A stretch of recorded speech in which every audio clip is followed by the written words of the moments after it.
Mike, so my chat can hear me. Hello, chat. What's up? Welcome. We kind of already scuffed it on my end. My bad. So I'm gonna go ahead and turn on. It's better to get the scuff done early. True and real. But welcome in, everybody. I know y'all still see Silvervale, but I'm gonna go ahead and switch it over so you can see the man, the myth, the legend himself. We have Lord Rexworth back at it again, and we still have Silvervale dancing. So. But yeah, I'm thinking about using the VTap Studio because I love how Dust Matrix did it, but I kind of don't because I know Pixel want to keep it strictly on that thing. So, and he's already mad at me because in the which we gotta let Rebel Star know about you to add you into. He does animated fights. And so far, the top yes. I am number 7, and I'm stronger than Pixel. I want mine with an extra 16-bit filter. I want it to really look like an old game of Street Fighter or something. Nice, and he can do that. He's been like hella yoked on doing the anime fights. It's pretty crazy how the way he does it. So I can probably let him know about that. Star Rider, that's his name. We can go ahead and let him know. Body of those, she is peak. Same with Daffodil. Oh yeah, all the waifus in NTE are just absolute peak. Yes. Is that motherfucking Spydr-Bro? It motherfucking is. Sure to go. Yes. Welcome in. Good to see you. It's motherfucking Spydr-Bro here. Hello. Also, by the way, I have knocked on your stream. So, let me FBI, open up. No! They're snatching me with Hassan. All right, let me accept it. Yeah, but unlike Hassan, you're not going to squeal like a little piggy. Oh, hell no. No, I'm going to fight just a little bit. Yeah. And then squeal. Mama didn't raise no squealer. Oh, no. When it comes to jail, I'm squealing. If it's anything past 5 minutes, I'm sorry. Y'all going to jail.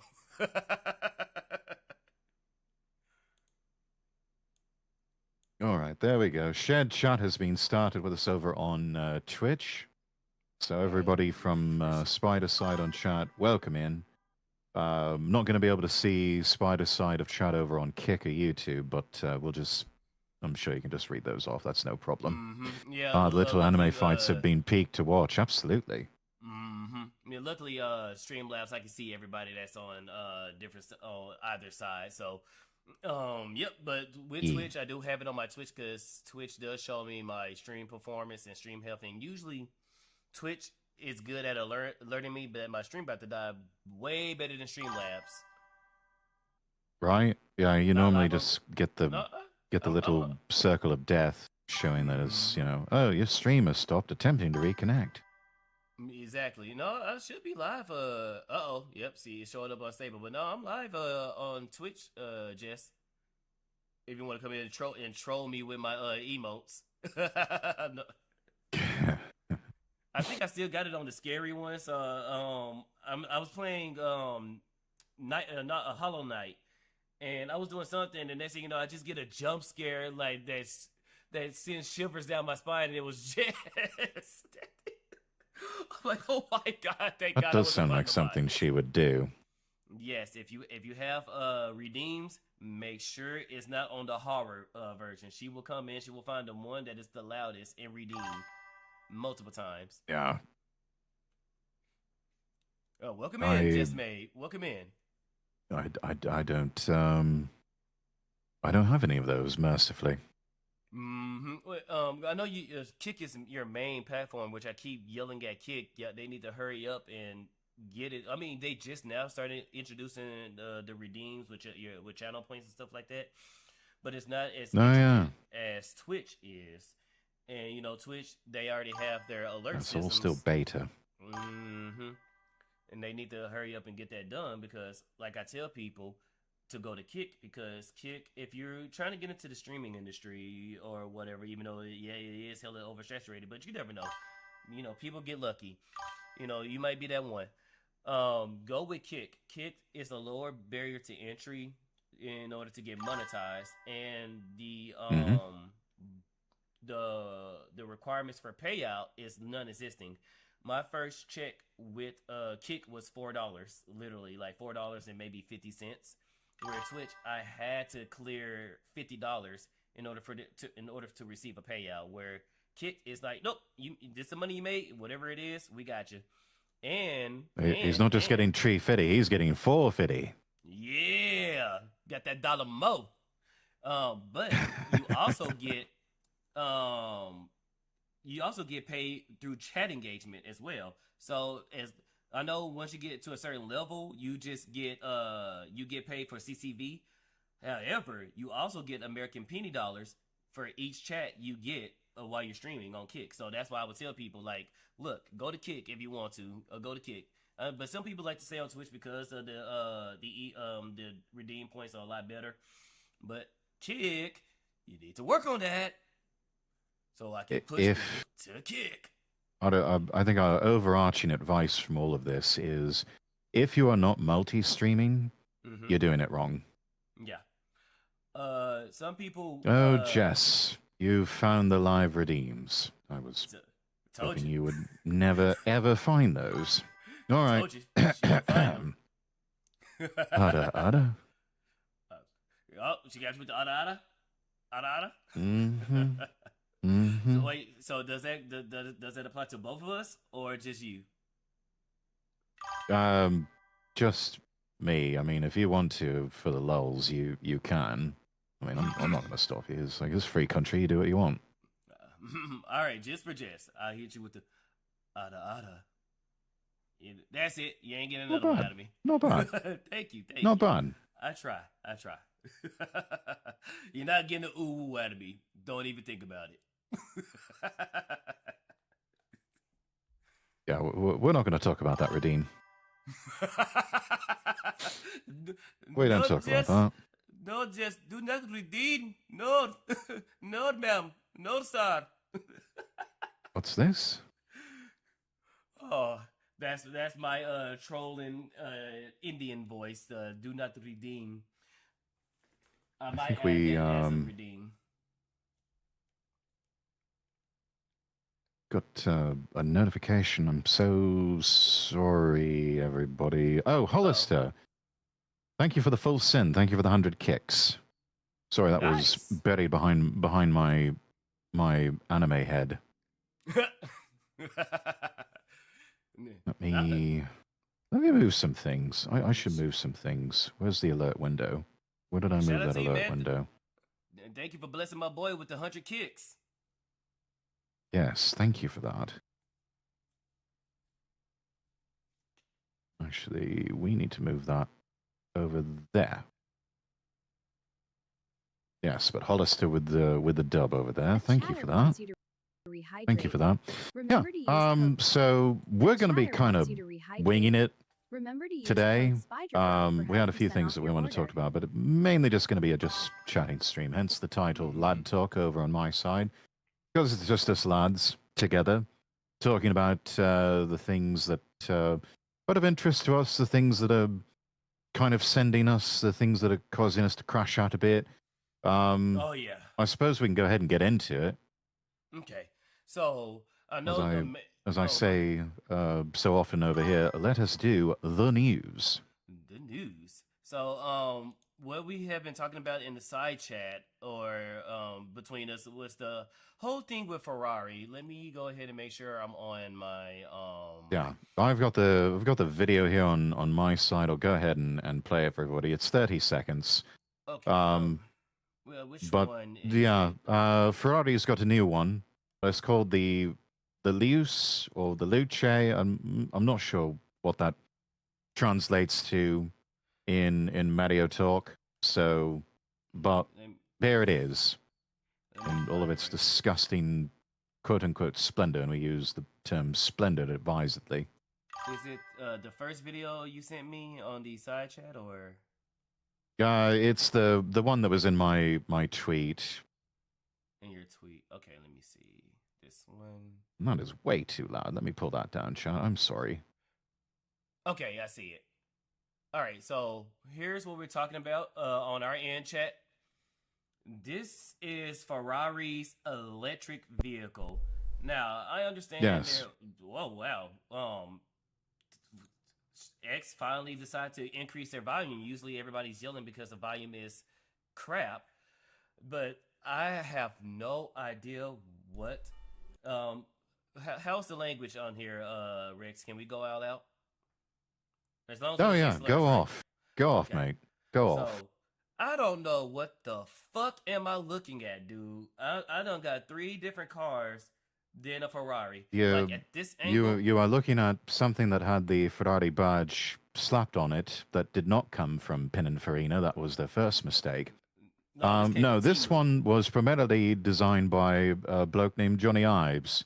If you recognize that name, he's the chap who came up with the design for the iPhone, the more recent iterations of the iPhone, and certain versions of the iPod.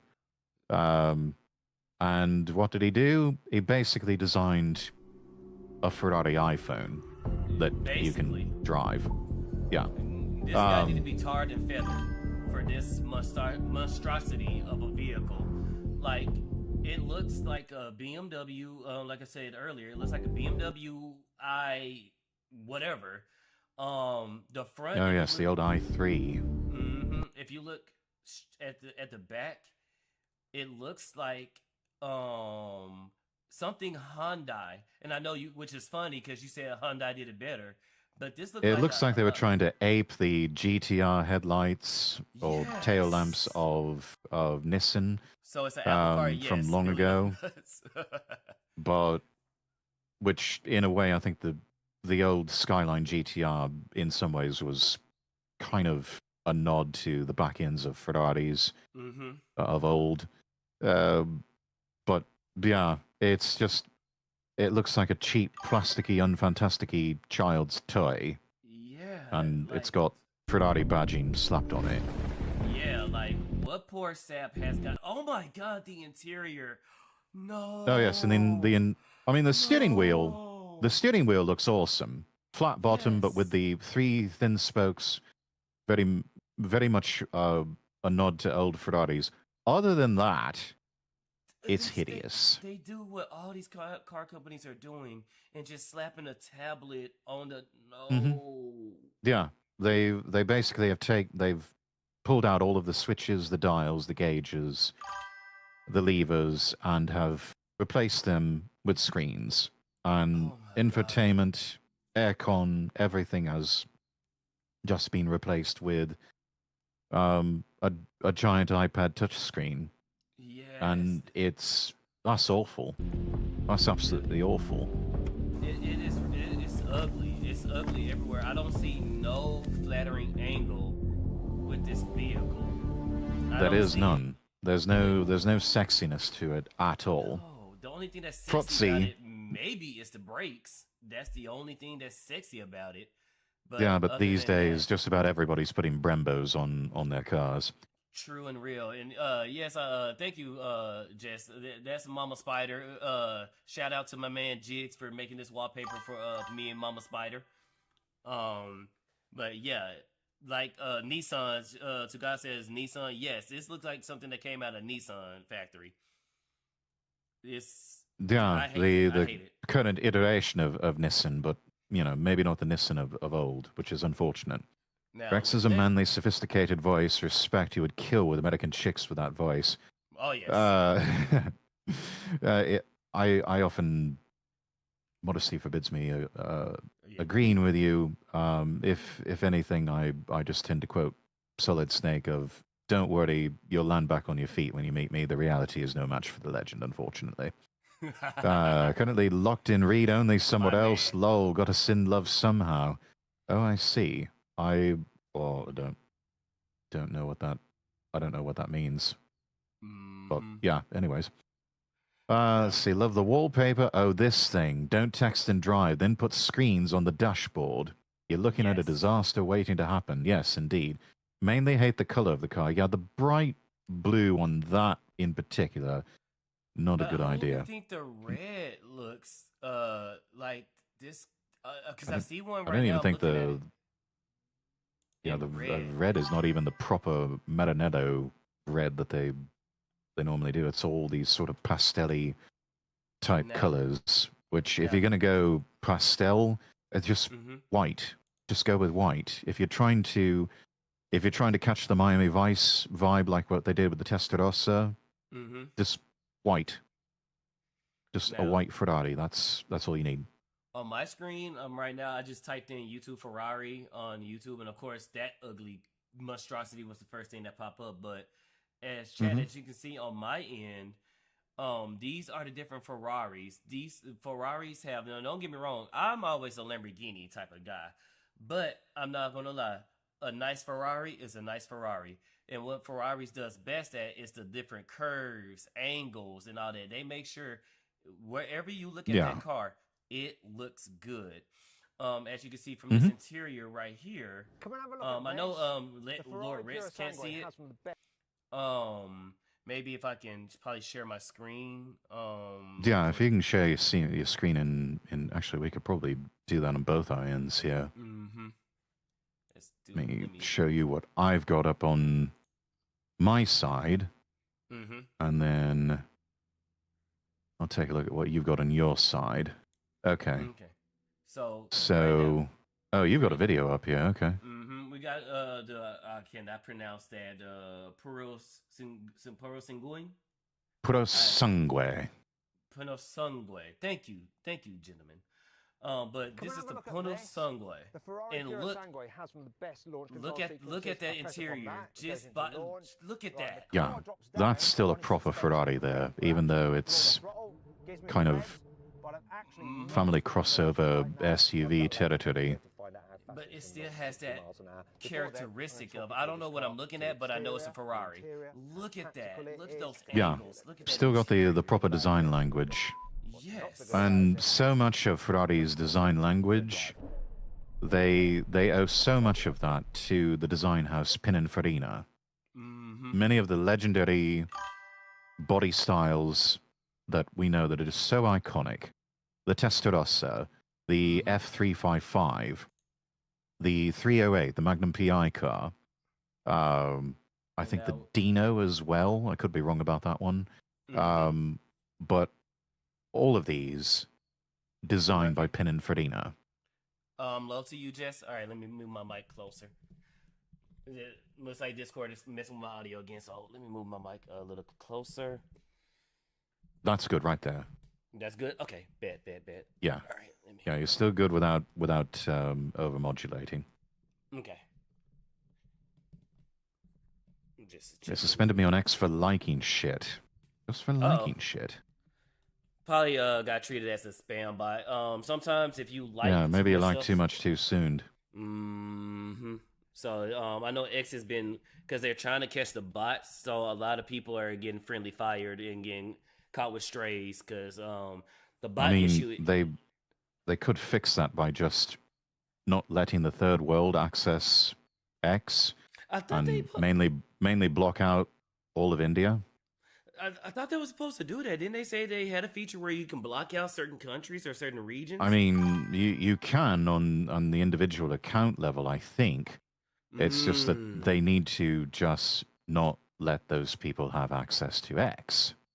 What's up, Asman Strongest Roach? I don't mind the looks Welcome of that in, Ferrari. Roach. It reminds me of the 70s cars, but the price is crazy. Well, that's a Ferrari, so you can't really say nothing about the price. I would just buy a Tesla. Even a 50-year-old Ferrari, we're talking about six-figure cars, maybe even seven figures. Ferrari is one of the few that they actually appreciate and value. Because Ferrari and somewhat Lamborghini, Ferrari really builds their name on quality. They are assholes when it comes to. They like to do what what's the Birkin and Rolex what to do, where you have to establish a relationship with Ferrari. You have to buy something, one of their cheaper, and I say cheaper with air quotes. You have to buy one of their cheaper vehicles, watch, accessory, before you could have access to something like what we see on my screen. If we share my screen, this vehicle right here. So that's before you get access to something like that, because you have to build a relationship with them first. Are you going to respect our vehicle? Well, first and foremost, do you have the capital to be in this dealership right now? What's that credit score saying? What's that bank account saying? Okay, cool. You're clear. You're cleared. Now, what is your They don't want relationship you with these flipping it. vehicles? That too. Are you somebody who's constantly in and out of vehicles? If you somebody that's constantly in and out of vehicles, we don't want your service. Yes, Ferrari is one of those companies that will tell you they don't want your services. So They're Ferrari actually snobs about it, and they're one of the few companies that can do that. Even though you would never see, you know, Rolls or Bentley doing that sort of thing, and the Lambo dealership across the street won't do that to you. And best believe those cars still hold their not as strong as Ferrari, but they still hold their value. They still appreciate through time. But yeah, that's how Ferrari. Lambo's sort of like the Omega to Ferrari's Rolex. And which is funny because that's how Lamborghini got started. I forgot the original owner of Ferrari. Both the original Ferrari and because Lamborghini, if you guys don't know, and I barely know, Rex might be more knowledgeable on this than me. The original Lamborghini was lawnmowers, and he bought a Ferrari, and he had a couple of complaints. So he went up to the man. He was like, "Hey, your cars can use this when it comes to the seats. It can use that and use that." And the dude pretty much tell him to go fuck himself. It's like, look, Ferruccio Lamborghini was primarily a farmer, and a really good farmer. Well, he started out as a farmer, but also made tractors and farm equipment. And come to find out, some of the parts that were used in his tractors were the same that were with Ferrari. He owned a Ferrari. He approached Enzo himself saying, you know, you have one of the most fantastic cars in the world.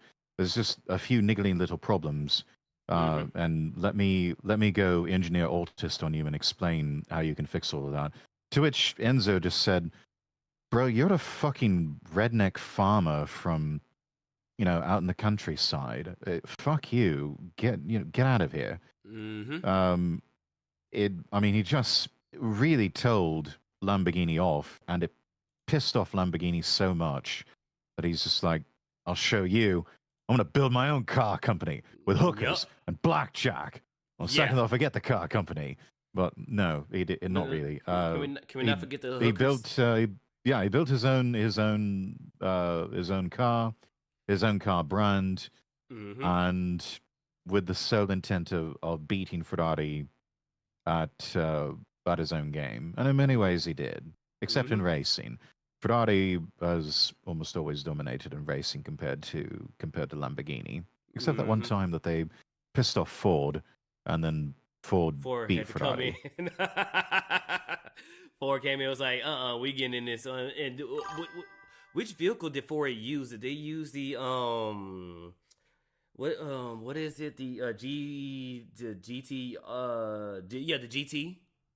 Yeah, the Ford GT. Yeah. The whole, there's a great summary of it in the film Ford versus Ferrari. Let me pull that one up.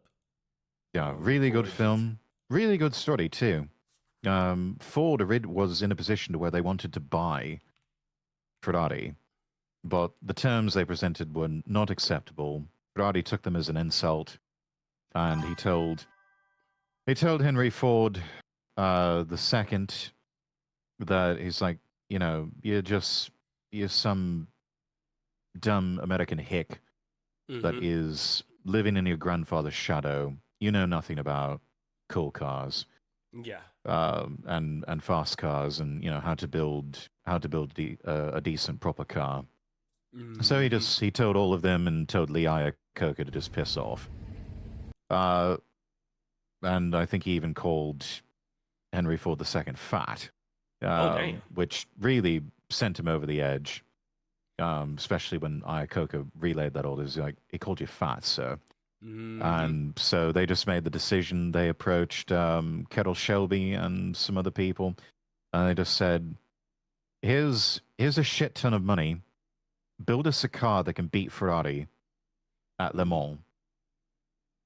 And that's how the Ford GT was born. In which Yes. right now, this one is still one of the older ones.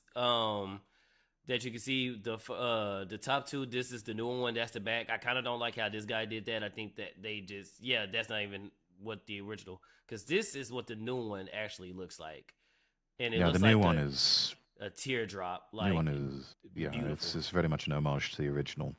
Mm-hmm. Yeah, and the original they were still trying to figure out aerodynamics and everything, and it was also very much a car built for tiny little men who could be nimble racing drivers. Was it like the jockey, like to the horse, like so the jockey of cars? Basically, yeah. I think Jeremy Clarkson tried to get in one, and he's over 6 feet tall. He nearly bashed his head in on the top bit of the doors.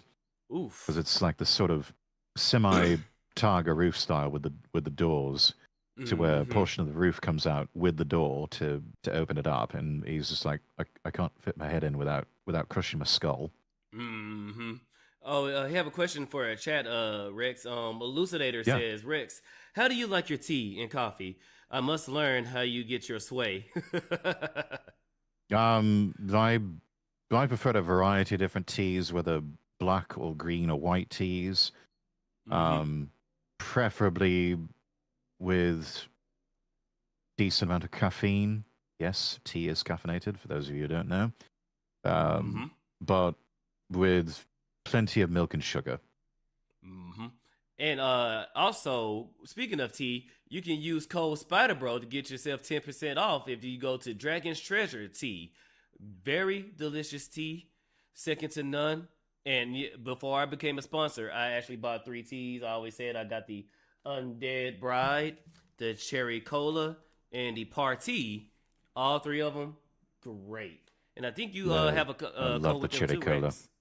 I do. If you go to, I think it's dragonstreasure.com, use code Lord Rexworth at checkout if you like, you can also get 10% off. I don't believe they can stack, so there's no getting 20% off. No. T-Man has to make a profit somehow. Yeah. So, maybe if you've got your eye on a few teas, maybe split the order and use code, was it Spydr-Bro at checkout for your first order. Then do a second order right after that. Use code Lord Rexworth at checkout. You still save 10% on all your teas, but both of us get the commission from that. Or you could do Lord Rex first, and then on your next order you could do me. So you could just go back and forth. Either or. It's a free country. You can do as you like. You get Rex and Spydr should have a sitcom or a buddy cop movie, Le Mans.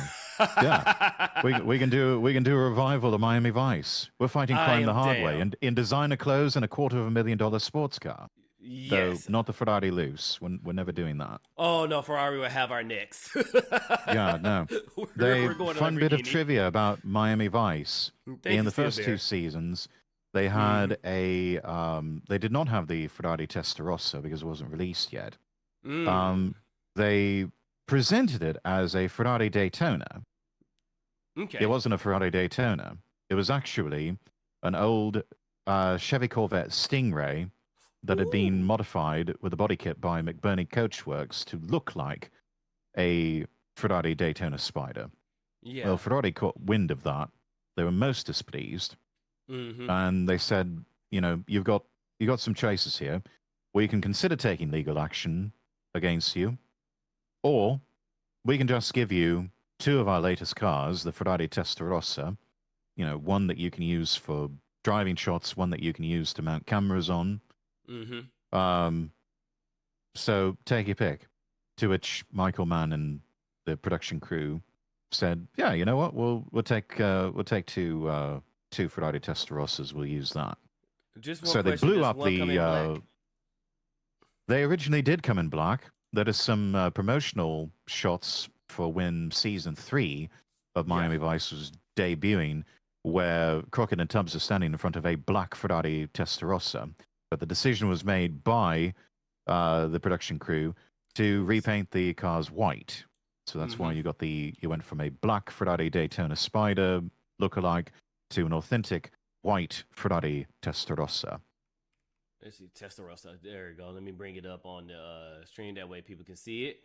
And there you go. Let me go ahead and just get a couple of shorts so y'all can see what the Testarossa looks like. Which Yes, is a beautiful it is machine. absolutely beautiful car designed by Pininfarina. Oh my god! One of those cars that you have to put some work in it to drive it. It has no power steering. Ooh. And so you have to have some arm strength already to just turn the bloody thing. But also, the Testarossa in particular, they fixed it with the 512 TR in the 90s, but with the Testarossa in particular, you kind of had to have the arm strength of Jean-Claude Van Damme in order to change the gears. It was all metal, no plastic. And yeah, no plasticky bits. This was still all pure iron all and pure steel. baby. Yeah, and of course those gorgeous flip-up headlights. I know. Those air intakes that just scream pure 80s. Goodness.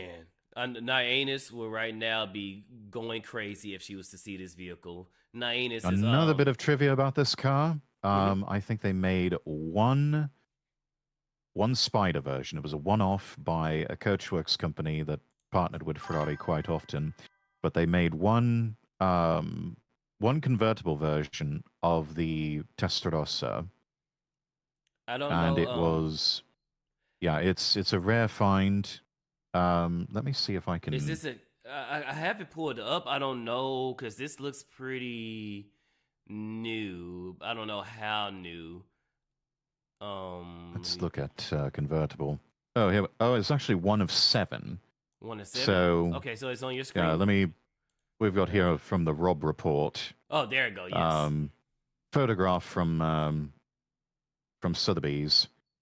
1 of 7 versions.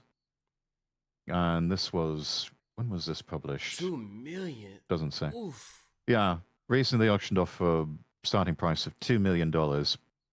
But yeah, if you can't afford $2 million for a convertible Testarossa, I mean, you can always simulate the driving experience by picking up a copy of the old Sega game Outrun, because the car you drive in Outrun is a convertible Ferrari Testarossa, which I think they eventually got rid of the Ferrari badging because Ferrari noticed that later on and said, we didn't sign a deal with you for this. Maybe get rid of that before we sue you. That's something Ferrari would definitely say. Yeah.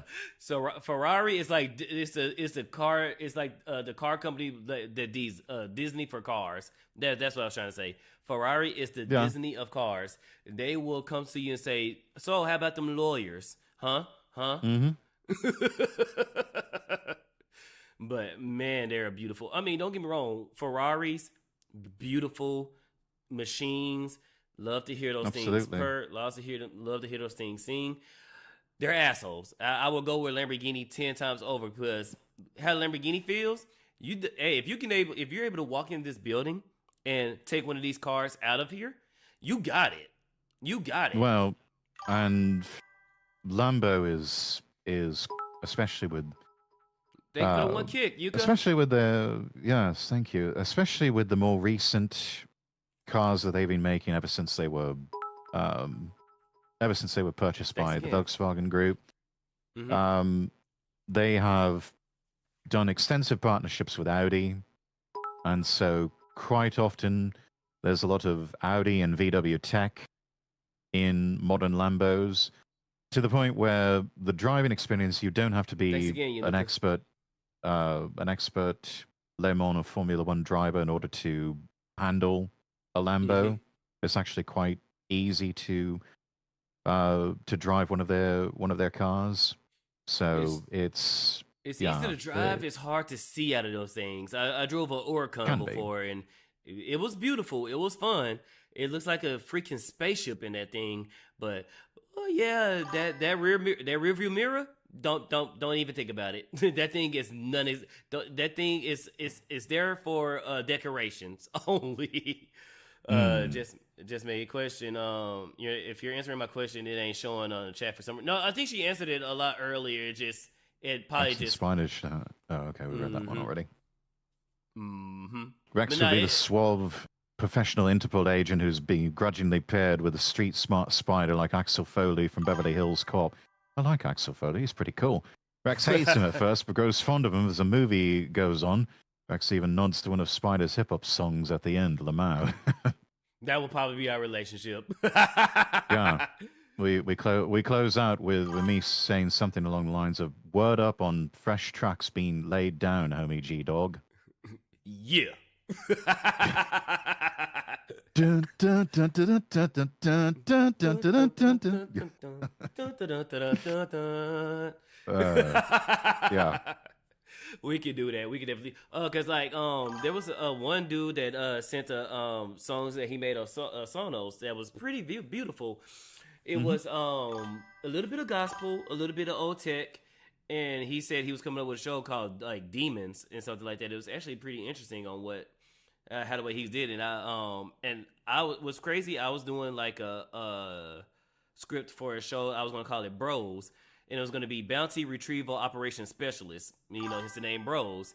And I was going to do something like somebody who's a professional that's paired with somebody who breaks all the rules, who used to be like a straight-laced cop and all that stuff. But, of course, you know, kind of dealing with what we're dealing with now with policing, how you arrest these criminals and you got the justice systems that's either in their pockets or they just let them out.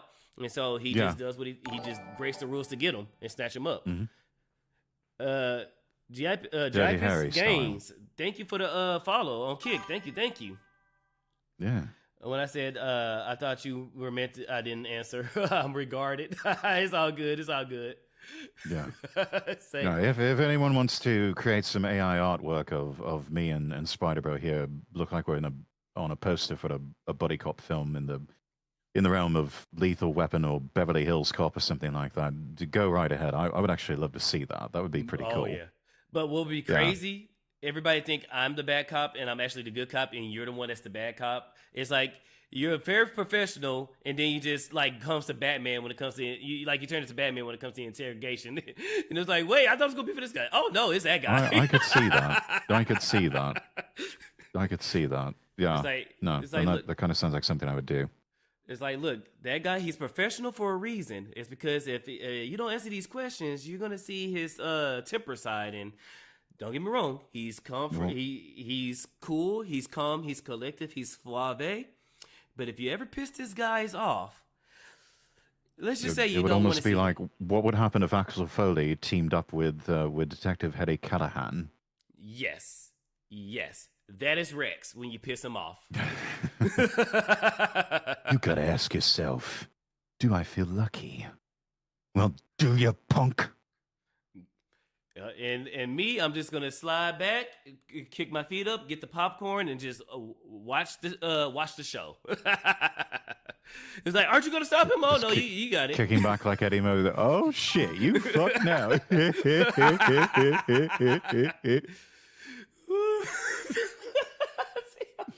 Like that. I love laugh. I love Eddie Murphy's laugh. But that I can totally see that. I can totally see that. Absolutely.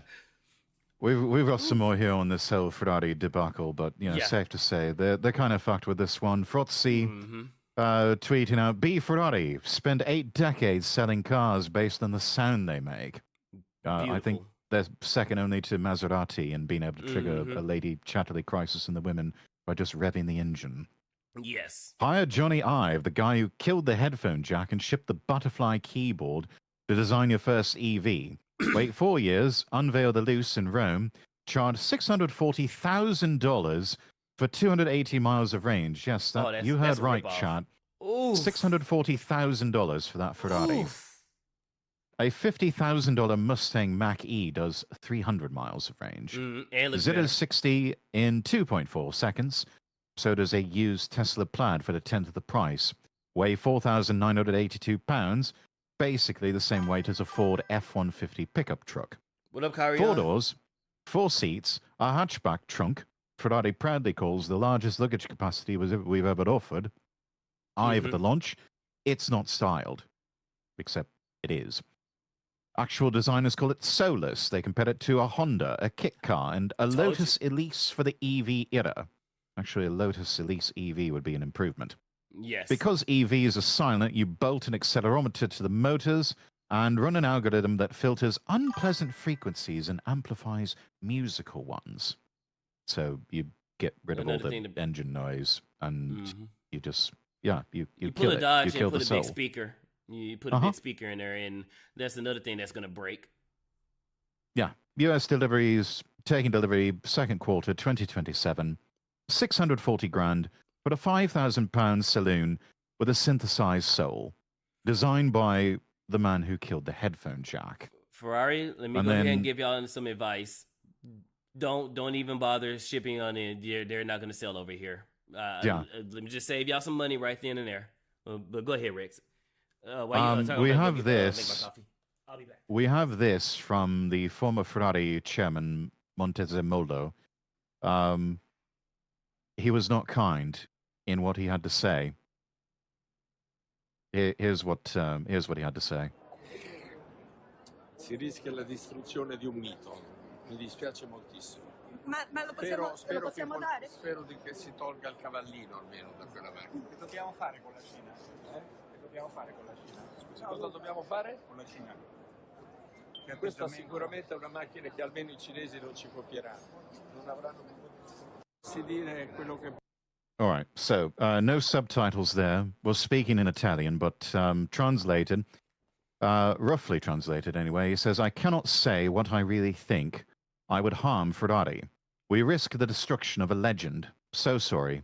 Take the prancing horse off. At least the Chinese won't copy this car.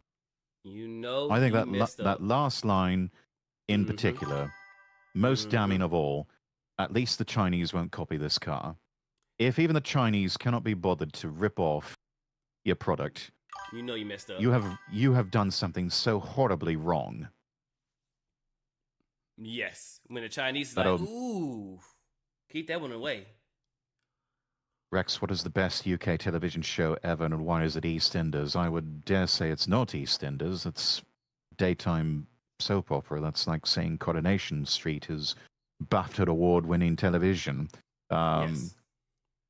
No, I would say the best UK television shows are no longer on UK television, unfortunately.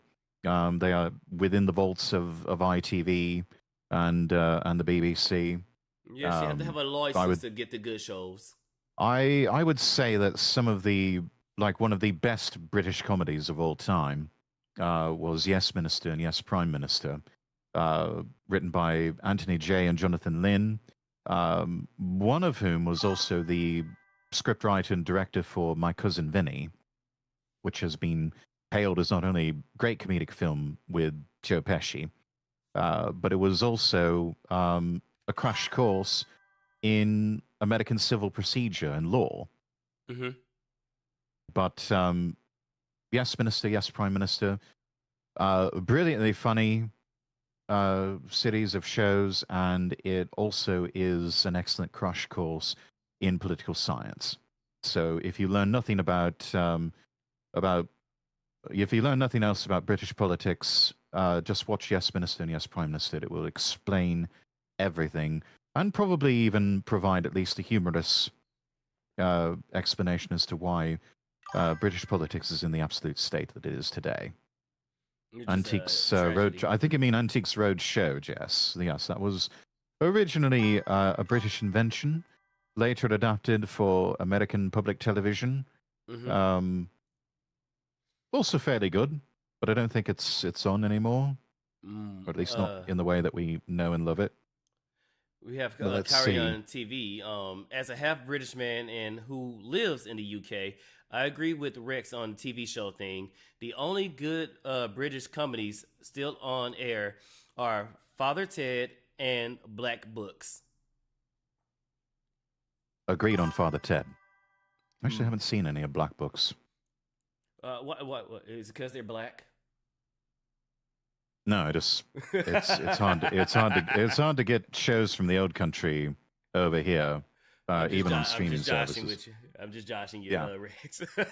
Blackadder was hilarious. Blackadder, though, yes, that was brilliant. I mean, Rowan Atkinson is an absolute fucking legend.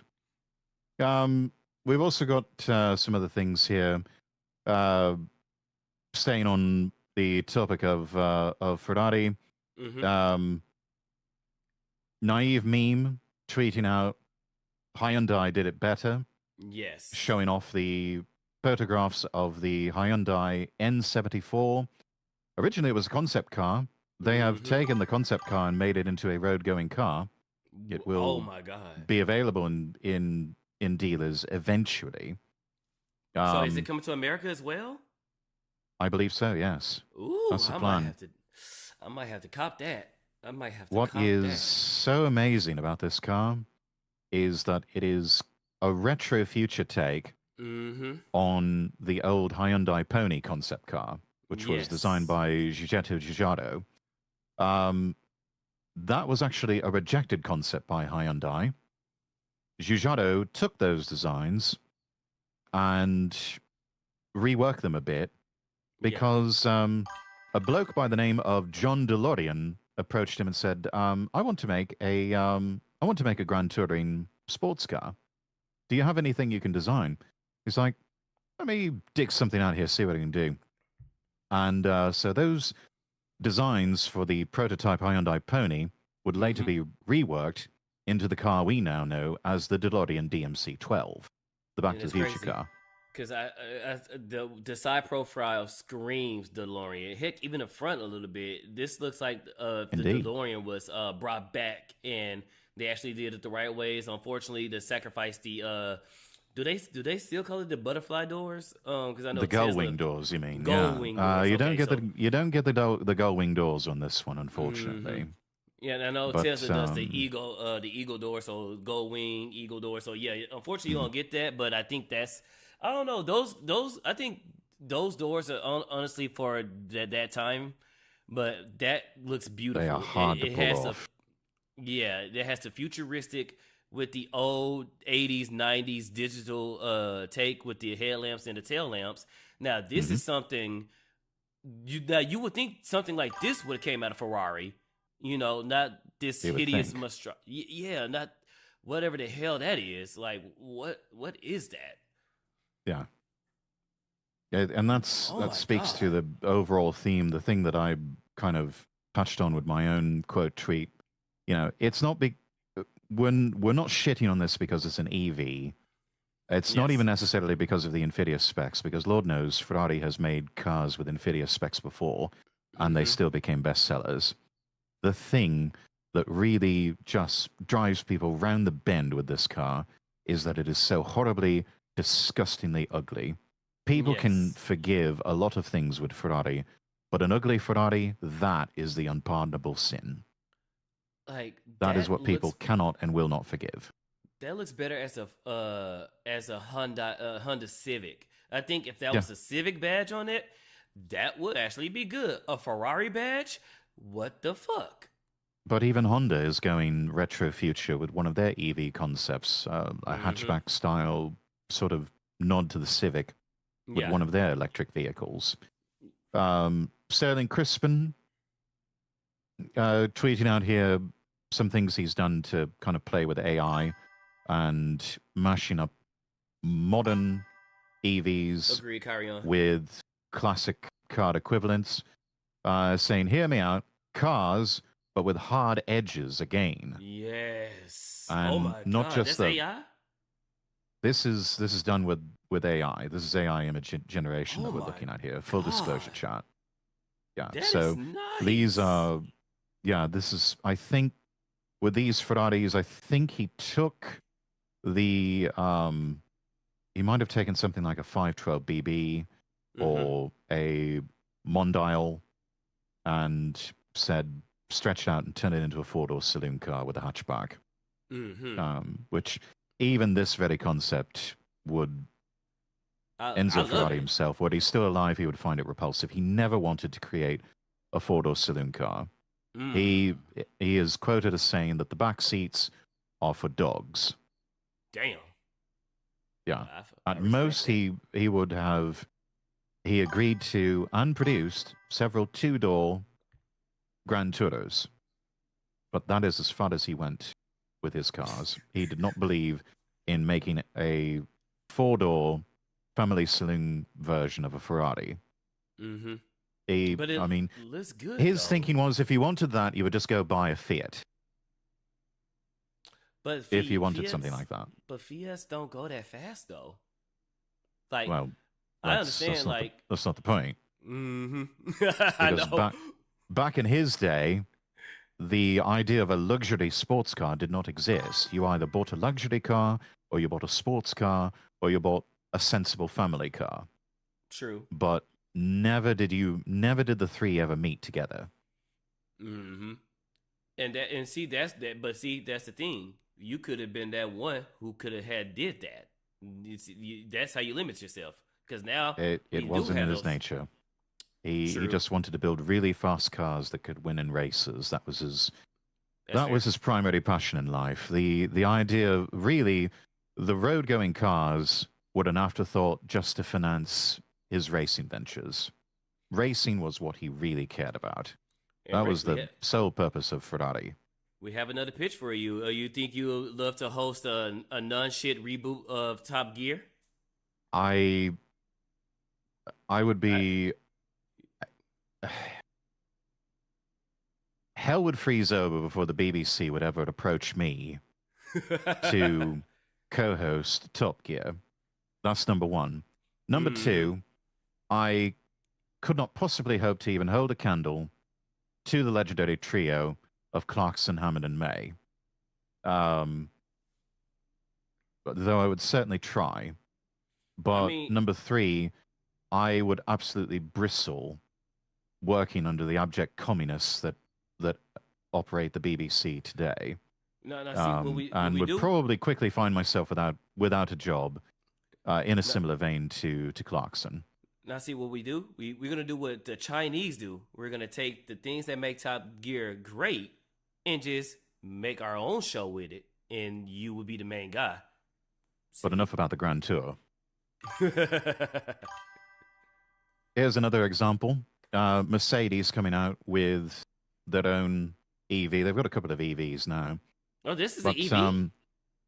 Well, this is what it would look like had the late Bruno Sacco designed it. Bruno Sacco, another legendary Italian designer, responsible for so many of the iconic understated designs of Mercedes in the 70s, 80s, and the 90s. Yes, this is what a modern sort of retro future EV would look like from Mercedes and from AMG if they styled it to look like the old 190E class. Yeah, that's beautiful. It is absolutely gorgeous. I would probably opt for the standard grille with the three-pointed star hood ornament, but EU regulations being what they are, hood ornaments are basically impossible to put on cars these days, which is why Rolls-Royce has to do the whole hideaway mechanism with the Spirit of Ecstasy on their cars. Rex, how do you feel about the history of American automotives, both the past and present? Do you feel America just makes car boats? There was a period where that was all that they made, but they made them incredibly well. I mean, just think of... actually, I can pull it up. I think I posted something in the Castle Rexworth Discord of a really... I mean, yes, it was an absolute showboat of a car. It was somewhere. I did a lot of car porn posting yesterday. Oh, yeah. And for the past several days since the story came out. Let's see, but I think it was, well, I'm trying to remember which ones. The Carbo said was actually a good quality car that everybody loved. I think it was, I stumbled upon, somebody posted old photographs of Chrysler 300. a Cadillac DeVille. It was an old Cadillac DeVille, I think from the 1970s. The thing is just long. It is an absolute boat of a car. You look at it on the inside, and the rear seats alone are just so incredibly plush. It looks like living room furniture. Yep. And so I think, you know, if you're going to go for comfort, go for comfort. And I think that was the big thing that the Cadillac back in the day was doing, was making the most comfortable car.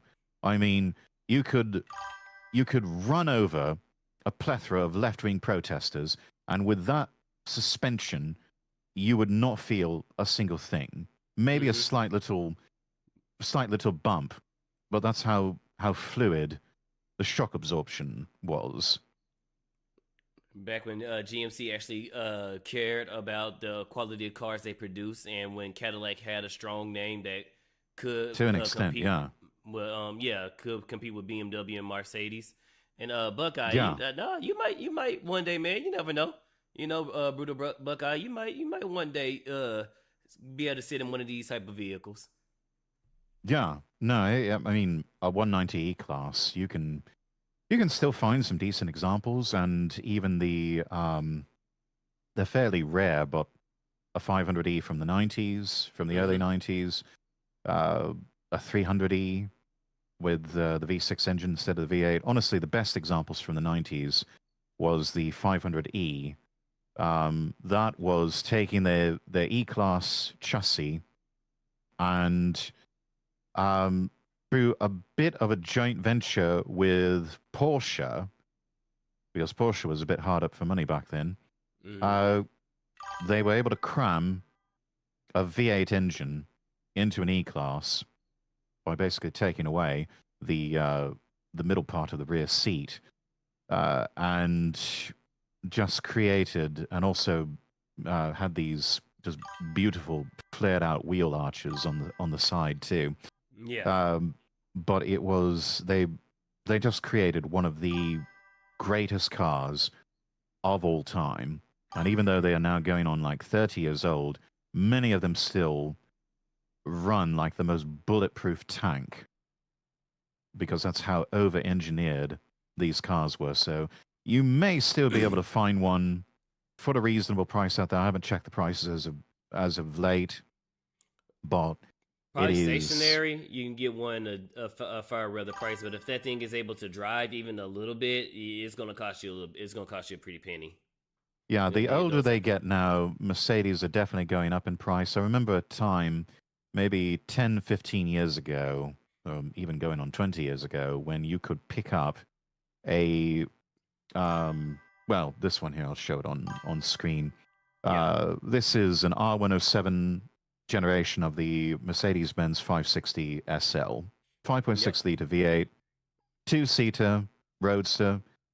Absolutely gorgeous car. This was the first car I ever saw as a lad, and absolutely fell in love with it. It's famous as being the Bobby Ewing car from Dallas. But it's used to have this car. I don't know if it was the 560. I think it was the one. Do all of them have V8s in it? Because I remember the shape of this.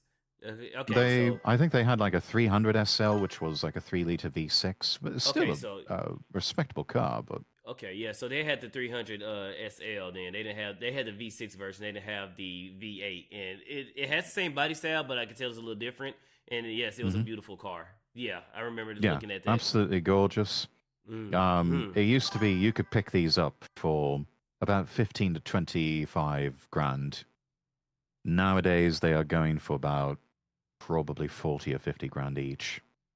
And the previous generation, the Pagoda SL, those are getting up there somewhere between, on the low end 75 to maybe even as high as 100 grand with more pristine models. I can see it. Because like I said, back in the day, those things, like you said, they over-engineered the shit out of this car. So this car was built to not only perform, look good, but last. Something, hell, you can't even get one. And out of these newer cars now, you can't even get one of them now. And it was relatively decent price. You got, like I said, performance. You got the style. You got the luxury. And you have the quality of Mercedes-Benz. Try getting that now. And as soon as you drive that car off the dealership, the screen is going to break. Yeah. They definitely do not build Mercedes like they used to. There was one point where if I was potentially in the market for a pre-owned Mercedes at one point, better days. And I had the choice between that and possibly going with a brand new Genesis. At this And point, I would say get the Genesis. yeah, even today, I would say go with the Genesis because the price point is still somewhat competitive, Mm-hmm. and it's built solid and it won't break on you like the Yeah, they Mercedes will. Hyundai is taking this serious with Genesis because Genesis is their luxury brand, and they're trying to make Genesis a flagship that is competing with BMW, Or Mercedes, even just Audi, Lexus. They wanted to be the even new yeah. Lexus. Mm-hmm. Plus they give you longer because what I tell people when it comes to buying German cars, if you want to buy a German car, is it depends on how you want to do it. If you want to get it brand spanking new, then of course you're gonna bite the bullet on taking depreciation. I would say get them slightly used, a year or two old. Main reason being because German cars depreciate in value super fast. So you can get you a 2-year-old car that still looks, like the newer ones. Get it for a half, maybe up to almost half off, and still get the warranty and enjoy it. Because with German cars, they are great, phenomenal, beautiful crafts of movable art. As long Yeah. as the warranty is up. As soon as that warranty is over, good luck. Or even getting a gently used Korean car, either a Hyundai or a slightly used Genesis. The depreciation on those is even worse. So you'll be able to pick those up for a song. I mean, there's Kia K900s The to only this thing day is, that are still being returned. Yep. And, those were at one point 60, 70 grand. And you're able to pick them up for the price of a decently kitted out Honda Civic. Yep. The only thing I would recommend don't getting is the Maserati Ghibli. One that is the cheapest luxury car that is crap, and it still shares part with a zombie vehicle. So your ultra expensive luxury car has the same pieces that are found in the Dodge Avenger, which is considered a zombie car. So Yeah. when I bought my it's which go ahead. zombie car for those who are uninitiated? What do you mean? A zombie car is a car that is still on the road that is practically dead everywhere. Like the only parts that you can get for this car is going to be third party. The car is essentially like they're no longer produced, and like I said, you can't even find parts for it at the regular dealership. All your parts have to be outsourced either through a junkyard or third party clientele, maybe your Napa. Best maybe AutoZone. I don't know about the last time I checked. I don't remember this last time I checked. What is AutoZone competitor? The one with Maybe the green Advance or O'Reilly. There's some of the other American. O'Reilly. Yeah. Yeah. I don't think O'Reilly still even have parts for the Avenger. Maybe Advance, but yeah, that's pretty much a zombie car. The car that should have been dead a long time ago. You shouldn't see this car, but for some reason you still see this car. So your over $60,000 car share the price, share parts with the Dodge Avenger, and when I went to go get my Acura, guess what's parked right next to it for just a little bit over what my Acura was. The Maserati Ghibli, beautiful white with some black rims, red interior. My car cost me $23,000. That car was $33,000. But guess what? I had the better value with the Acura because that thing probably would have stayed in the damn shop. Yeah, and most of the Acuras. I mean, there's lots of part swapping going on with Honda. I mean, they are basically just rebadged Hondas. Yep. So that and those are incredibly easy to source parts for them. They say Main thing. Go ahead. Go ahead. The Acura is the poor man's luxury vehicle, a rich man's Honda. That's all it is. But you also have to remember, historically, long before Lexus and Infiniti were a thing, Acura was actually the first in the market. I didn't know that. They came in first. Honda was one of the first Japanese car companies to realize when they were trying to make inroads in the North American market Yeah. They had some fantastic cars, and in Japan, Honda, Nissan, Mazda, all of their brands, they've always had a car for everybody at every level of income or social class. But that sort of thing doesn't work, especially with the Americans, which is why, you take General Motors, for example, it's why there's a difference between Chevrolet, Buick, and Cadillac. Yeah. Chevrolet is the working man's car. Mm-hmm. Buick is sort of your, mid-level kind of vice presidential car. It's when you're doing a little bit better for yourself in life. The Cadillac, that's when you've made it in life. Yeah. Yeah. So, that's why they segment it. Yeah. So basically, your average man drives a Chevy, your mid-class to upper mid-class drives a Buick, and then the rich drives a Caddy. Yeah. Or, think Ford, Mercury, Lincoln in that same order. True. I forgot Ford used to make Mercury. Yeah, you're right. Yep. Yeah, Mercury sadly is no more, mainly because Ford started being priced at levels of Mercury. Mm-hmm. That's the same thing with Pontiac as well. Pontiac was the Chevy's Mercury. Yeah, Pontiac was more of the sports brand. It was really? for the more rebellious types that didn't necessarily want to have a Chevy, didn't want a Buick, but Pontiac was over there off to the side as the more sportier brand for the more adventurous type. And fun fact about me, that I learned how to drive first. Well, first I learned how to drive in a Mitsubishi Mirage. Didn't end quite well with it being the standard, and Mama likes to yell. But the car that I officially learned how to drive in was a Pontiac. It was the sports version. I don't remember what it was, but I just know it was the sportier version of it, and that's the car I learned how to drive in. There's something so American about that. Yes. I must say, before Pontiac's inevitable demise, they did have a car. Mm-hmm. I think it was the G8 was one of their last cars, and really it was just a rebadged, reworked Holden Commodore from Australia. Yeah. Really sporty V8 saloon car, built incredibly well back when the Aussies still built cars. Period. But it was what a brilliant swan song for a brand. Here's a good question. That and the last GTO, and that one I think also was partly a joint venture with Holden in Australia. Mm-hmm. Here's a good question from Elucidator. So for both of us, what we would consider the most overrated car in our opinion? Anything from Tesla.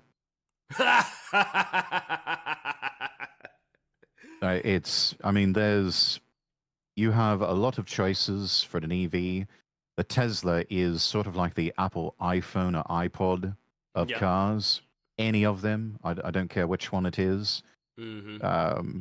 That is totally fair. It is basically become sort of a fashion symbol and something for people who, with all of the autopilot tech and everything, it's for people who don't like driving cars. Mm-hmm. It is also what you see so many Indian H-1Bs driving around in certain parts of America, where they all tend to congregate. Yep. I can't tell you how many in my area that when I Uber, I can't tell you how many times in the areas that I drop them off in, it'd be a lot of them Tesla. Mm-hmm. Pick your flavor, pick your color. Do they have? I only see one. And most of them, it's all the same truck. color. It's all the same bland silver or white or black or something like that. Yep. And most of them are shit drivers too, so it's not a matter of if, but when they start crashing into each other or other people. How the hell you're a shit driver in a car that literally drives itself? That's how we are talking about a nation of room temperature IQ people. Room temperature is so many of them are just so functionally retarded. See, y'all can tell Rex is a total gentleman because room temperature is being way too kind. This is below room temperature. But me, I would say Land Rover, not Land Rover, what was it? Yeah, Land Rover. Careful. Yeah, You are talking about a British brand. Careful. I'm sorry, Rex, but they have lost most of their. They used to be top notch cars, but now they only care about the stylish and the looks. Don't get me wrong. Yeah. No, I'll give you that. Are beautiful, beautiful crafted machines.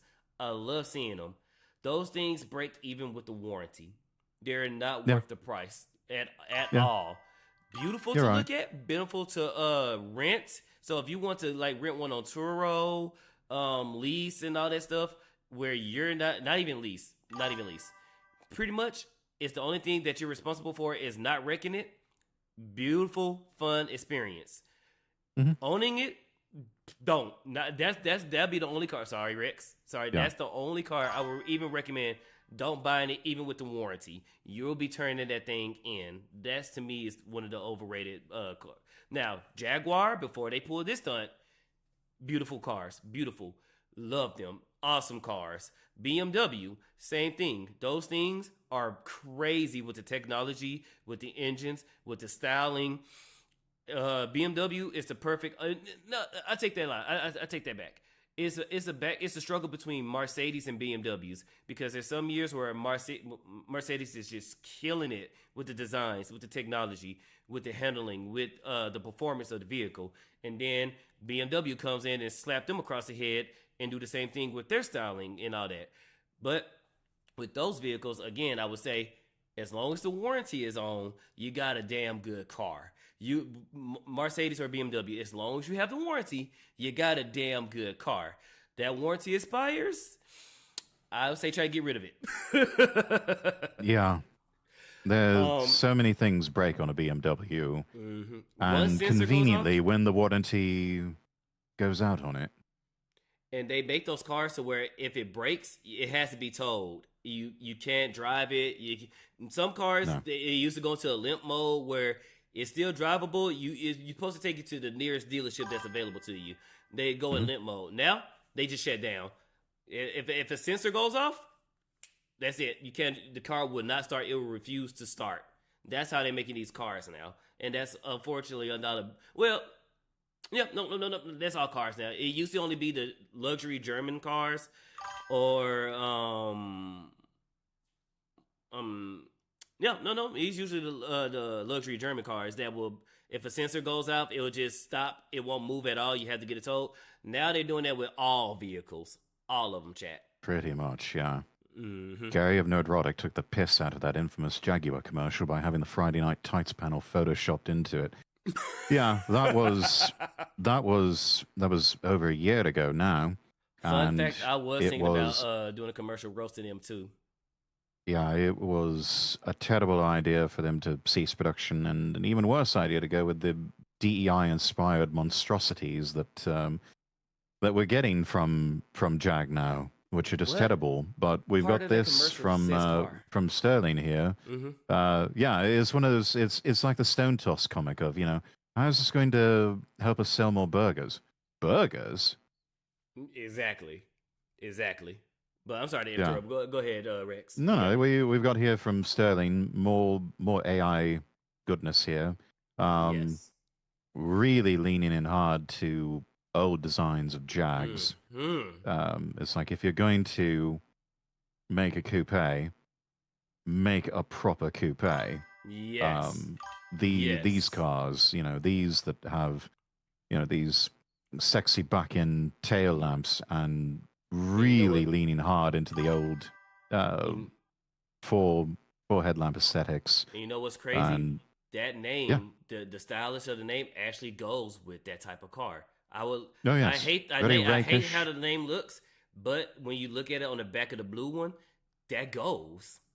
It really does, and it even adopts the old typeface for Jaguar, not this ugly minimalism nonsense that we've got now. Yeah, that bullshit. It is cattish and also as the lads from Top Gear have talked about this before, slightly caddish.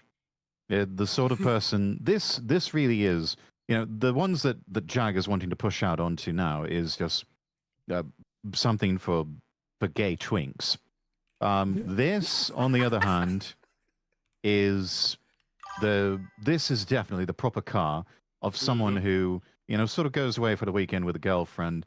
I was just about to say that. You know, hotel resort, flirts outrageously with the waitress at dinner, and it's okay because he's got a Jag. This is a James Bond car right here, chat. This is a car that gets women pregnant in. This car right here. Yeah, you just flip the seats back to the back seat you go. Plenty of room there. And, the seats. Yeah. I'm talking about the hood, baby. Oh. Or that, yeah. Just, you know, right there on the hood, and you know, it's right as you go to set up the tab for the hotel bills, you know, you pat yourself. Awfully sorry. Would you mind taking care of this? Want to go warm up the Jag? Exactly. Yes. No. This is what Jaguar needs to be. Not the gay twink cars that they got now. Don't which knock it till you try I think would actually designed by a gay twink. It would not surprise me. Let's see. We also got this a take on an EV. If BMW wanted to make it sexy and make it, you know, M Sport styled. I'm not feeling the eyes. The eyes need to be a little bit bigger. Probably, yeah. Probably, but it hits all the right notes with everything else. That car looks like Brittany Venti in the face. Cute, but the eyes are far apart. If I knew who Brittany Venti was. Oh, that's the girl. It was one of the girls that was dunking hard on the quarter pounder. Oh. Okay. Yeah. Well, let's go slam it instead with this Ferrari. This is, I think this is also a work of AI. If you wanted to design a more modern version of the Mondial, which was their more sensible coupe, certainly cheaper. I think at one point they were putting a V6 into it rather than. No, I don't think that's right. They were putting V8s into all of them. This is one of their smaller V8s. Yeah. Has always been one of the cheap seat Ferraris. I think you can probably still pick them up for a song somewhere. You know, partially rusted out is the best you can hope for. But then again, it's Italian. What do you expect? Yeah. So let's see. What else do we have here? Oh, we've got this. We'll move on to that. Oh, you mentioned Lambo. Yes. Their response to the Ferrari ad: proud to keep you dreaming. And this is what they got. And this is the vehicle that replaces the Aventador. The Aventador, if you guys don't know about me, what is my dream car? I want the SVJ version of it. But this is the Revolt. I can never say the name right. The Revoluto, the Revolto. This is what replaced the Aventador. This is a hybrid, a gas and hybrid vehicle. And it sounds every bit of beautiful. That, of course, Lamborghini. Now, don't get me wrong. All right, catch you later, Jess. Thank you for coming through. Now, of course, Ferrari. I see this back end, these tail lamps, and especially this exhaust here, and all of a sudden I'm just so tempted to say, lads, hear me out. Yeah, I'm saying. But yeah, I love this car because if I were ever to make it big. Yes, I am one of the This is the sort of car I would probably dry hump when no one's looking. Exactly. I am not going to be Hassan Piker. I want a Lamborghini, and that's pretty much what I want right there, chat. Help me get there one day. not a bad choice, really. If you had to choose one, this is a good one. This is you look at this compared to the EV Ferrari, and this right here, yeah, Lambo has not lost their edge. They've still got it. They still got the mojo. That car is doll walking that EV that they made. It is doll walking. Oh my god. Oh. Yeah, and then we've got this little meme here: Roman Empire with the Ferrari Enzo, and then European Union. Yup.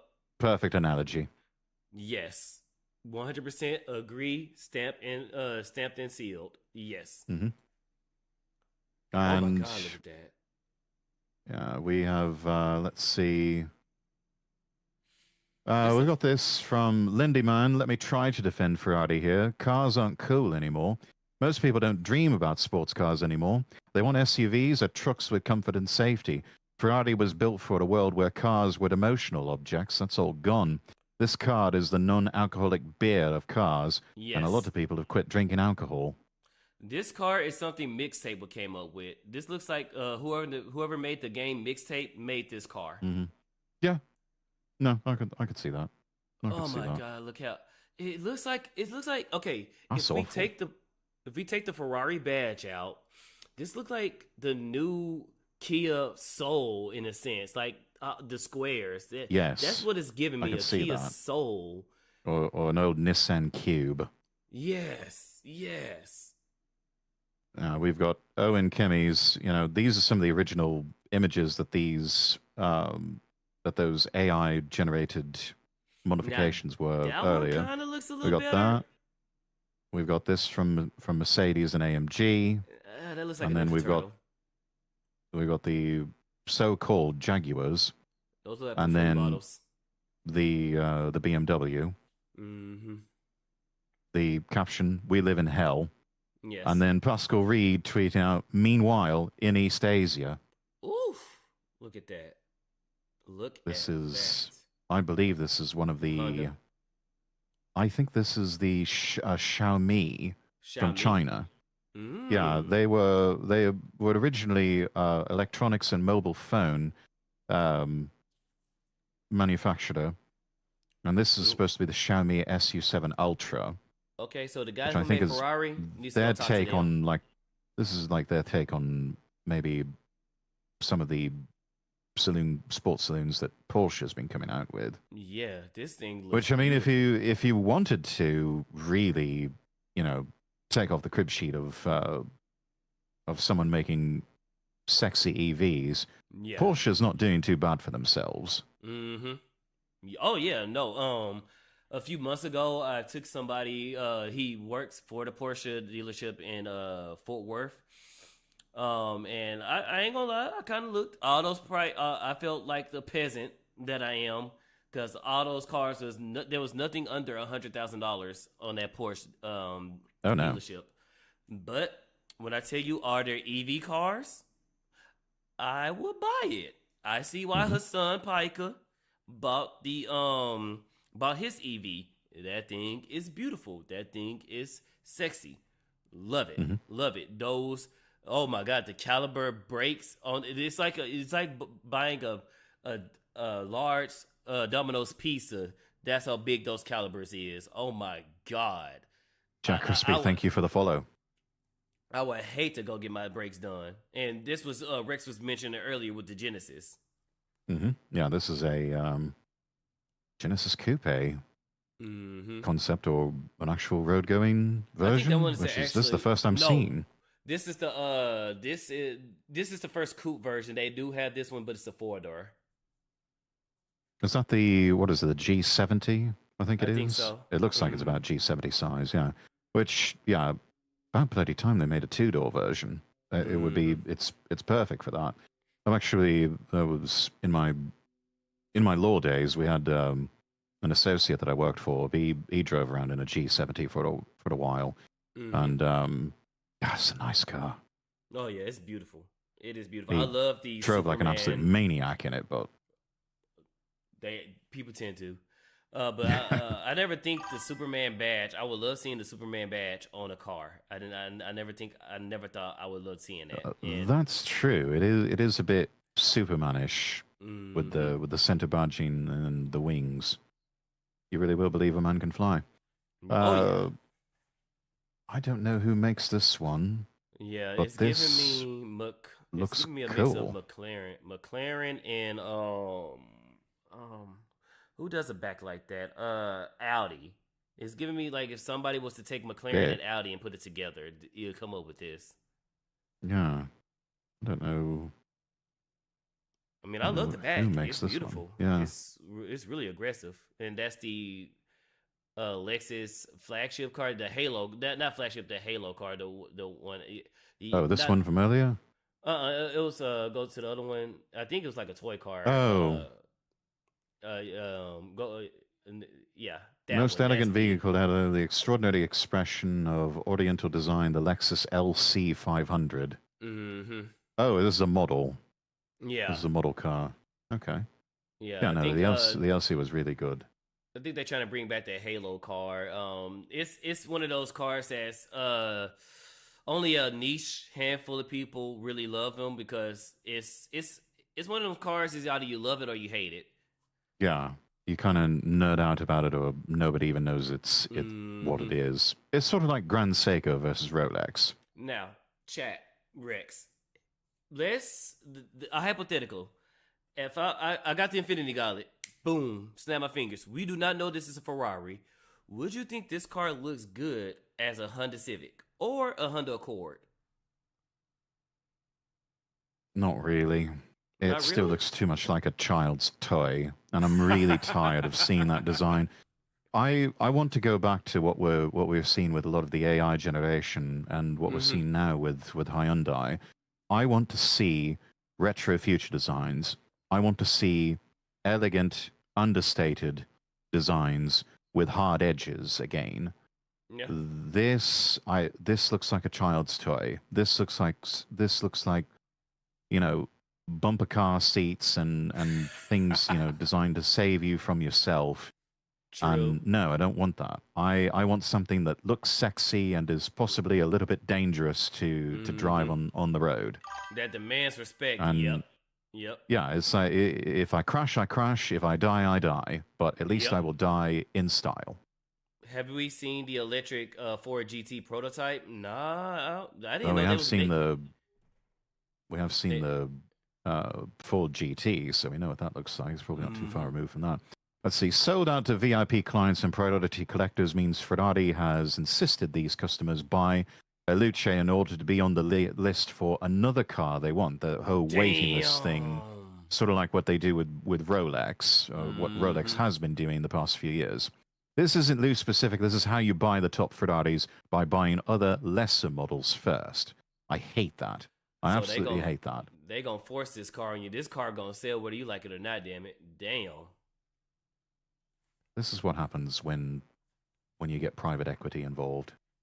Mm-hmm. Oh, we've got this. The trolling of Ferrari continues. This from the legendary Toblerone, the Swiss chocolate bar created in 1908, now owned by Mondelez International, famous for its Matterhorn-inspired shape. Drop this banger. This is not happening. We'll always keep the angles. Yes, keep the angles. There's nothing more. When I had my Camaro chat, I love the angles of that Camaro. It was a 2017 silver with the black hood convertible. Oh my God, the angles. Even with the Mustang, the new Mustang, even though it's Ford and don't buy anything past 2027, the angles of that Mustang and yeah, the tail lamps they grew on me. They grew on me. When I tell you, when you look at those angles and how aggressive it is, like Rick said earlier, you want to get in that car and you want to hit that corner. And if you make it, fuck yeah. If you die, you die. I'd rather do I it don't in see a that. Corvette, personally. I That's the one read that too. thing that GM has gotten right and Chevy has gotten right consistently is the Corvette. And Oh it's yeah, only yeah. gotten better and better as the years have gone on, to where Yes. now it does look like a muscle car, a Chevy muscle car, and a Ferrari had a baby. I was I'm just like, slightly that is the most disagree with you. beautiful, illegitimate child I have ever seen. You absolute beautiful bastard. Yes, I will slightly disagree with you though because you're not going to make a mid-engine Corvette and it loses to the the Hellcat or Demon. I'm thinking if it's going to be a mid-engine, and granted they did make it to where even the average Joe can still purchase the vehicle, fine. But Yeah, I'm you can thinking still if pick one up for a little over 50 grand, a Mhm. Corvette. But I don't That's think incredible. I don't think it should lose to a. Okay, the Demon I can understand, but a Hellcat, I think the mid-engine should smoke a Hellcat because you're getting a vehicle that has the potential to go up against the Audi R8 or the Nissan GTR, which is also the Godzilla of cars. Like if you got 100 grand, or you can find one used, you could probably get one roughly. I don't think they make the Depending where you go. GTR anymore. No, they still do. It's just the they're taking their sweet time coming up with the new one, but they still making it. They just trying to come up with a design for it. Yeah, you making a car that the average Joe can buy that has the potential to go up against an Audi R8 or a GTR. So that's why I said I can understand it getting, smoked by a demon because the demon is a whole new other beast, but a Hellcat, I don't know. Spider, we know you love Lambos, but what is Rex's dream car, including the color, if money, space, or repairs weren't an issue? Oh, well, we actually took a look at that earlier. I'll show it to you again. This is it. The R107 Mercedes-Benz 560 SL. That's the dream car for me. Oh, yeah. They're about 40, 50 grand now. Which is roughly the same price they were back in the 80s, but that was when money was worth a lot more than it is now. Mm-hmm. But yeah, this is the dream. This is the dream car for me. It has always been the dream car for me. It's the first car I saw. I think it was Patrick Duffy driving around in one of these on the TV show Dallas. I was watching reruns of it one time, Welcome back, and Jess. I was just like, I have to have that car. I have to have this car in my life. It is just so perfect and so beautiful. There's just something about it that I have to have it. If I had to get an old school car, it would probably be the car that was on Supernatural, the SS. I love that damn thing. That was a very beautiful car. Yeah. Oh, navy. Yeah, navy. Any shade of blue with this car, Elucidator. Any shade of blue, I would be happy. My man. Yes. But navy blue is quite sexy on this one, and I don't know if this is navy blue they're working out. It might be a filter. This might be piano black. Yeah. No, I think it's even then, I think the angle, because it looks lightish blue, but in some angles it does look black. I think it is one of those. No. Even so, it's. God, it's just so beautiful. I absolutely adore this car. Yeah, personally, I love a modern take on that classic 60s, 70s Lincoln Continental in an electric platform. 93 Ford Mustang. That would be something. Which is funny. That was my mom's first car that she bought, which made me mad when I wanted my first car to be a Camaro. She was like, "No, you're gonna be stupid." And I said, "Mom, your first car was literally a Mustang. Shut up." No, I didn't tell my mom to shut up. Not bad for your first car. That's not bad for your first car, really. And you want to know what her second car was? A Camaro. I'm like, Mom, are you kidding me? Keeping it in the same class, I see. I'm saying. Yeah. Let's see. Plato Bodybuilder tweeting this out. I think this was yesterday. One of the best places to notice the triumph of gynocentrism is in car design. Elegant shapes, cool details, a sporty vehicle structure that exuded power and performance were replaced by rounded forms, the abolition of details, and a structure that evokes comfort and safety rather than danger and speed. What lies behind this is the idea that the car's aesthetics should reflect a peaceful, careful, well-behaved driver, the kind who drops his daughters and wife off at the mall so they can max out his credit card without any complaints. The wild driver who sees speed as the freedom of his soul and whose backseat is a Jackson Pollock painting manifesting his sexual conquests is now viewed as patriarchal and oppressive. Our era, while attacking the very idea of family, simultaneously turns it into an existential prison for the man who is denied any expression of vigor, strength, and vitality. 100% agree. Yeah. Somebody else caught this too. Nissan Leaf 2026. Nissan Leaf Pro Max 2026. I think that's the top one is actually supposed to be a Nissan Leaf. Yeah, no, it is a Nissan Leaf. Yeah, that's what. But the Pro Life, because they're saying this is the iPhone of cars, so it's more basically, sleeker. I mean, they're not wrong. They're not wrong. Yeah, where's the lie? Where's the lie? Not wrong at all. Yeah. Oh. Yeah. Let's see. Close this out. This was interesting. This was part of a video by Haggerty. I don't know how we can share this and It, sync up I'm across. looking at. I'm sharing your screen right now. So if you press play, it should. It should Oh, sync. okay, brilliant. Yeah. Brilliant. Okay. Yeah. Doomatapes tweeting out, if China being allowed to make classic cars while we are stuck in with girl boss wheeled appliances doesn't radicalize you, I don't know what will. We used to have freedom and innovation here. Now everything is illegal. And they're Yes. quote tweeting Saint here. Chinese guys now making brand new classic car bodies.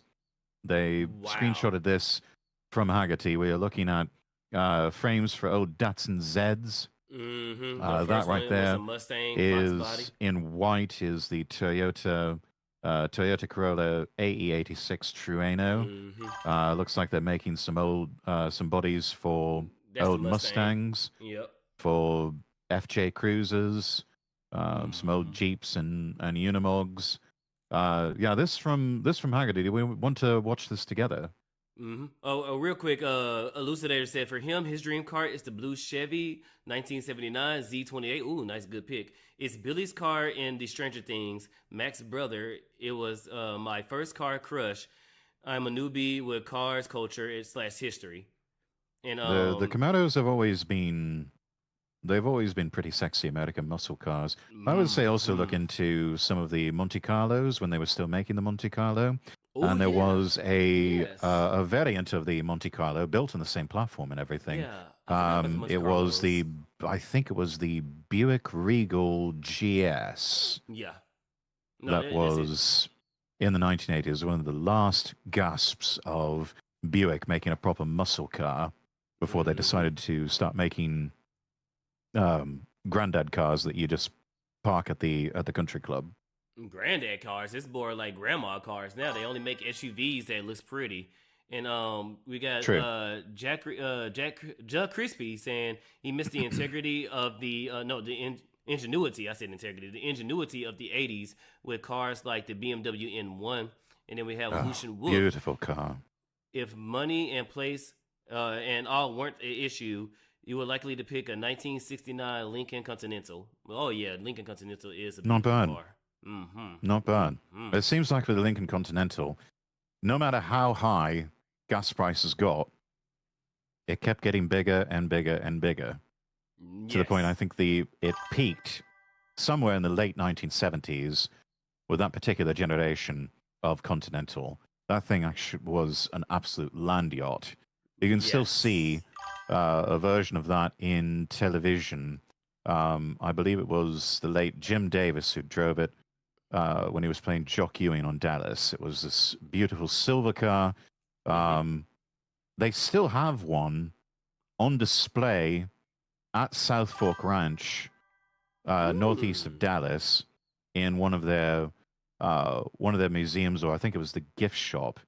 It was the last one they had. I think they purchased it shortly before Jim Davis died. It kind of sat out there as a display piece, and then they wheeled it in. It's I think it still has the old 1983 vehicle registry on it. You look inside, you can still see immaculate velour interior and 8-track tape player, all that. It's and it is a massive car. It is a land yacht in every sense of the word. Mm-hmm. And also, Jess Rex, brought with up the Thunderbirds as well, the old school Thunderbirds. Oh yes, lest we forget. Mm-hmm. Those were quite lovely. 89 Monte Carlo is a beautiful machine. Yeah, the Monte Carlo, that was one of the first cars when I was first driving on American roads. To get an American license, I actually drove a Monte Carlo that was loaned out from a local Chevy dealer. Nice. And wasn't bad. Wasn't bad. If you have to train in something, I was happy to train in a Monte Carlo. It was actually rather nice. That's crazy. You got your license in the Monte Carlo. I learned how to drive in a Pontiac, which both is GM brand vehicles. So that's crazy. Rex, with your voice, you could recommend a person buy 2 pieces of cardboard stick together with a wank, and people would still buy it. True and real. True and real. And that brings us to today's sponsor. I'll take 3, good sir. Not gonna lie, would purchase. Oh my God, Jess. As a Texan, it's my dream to own a '79 Lincoln Continental with a proper set cattle horn on the front.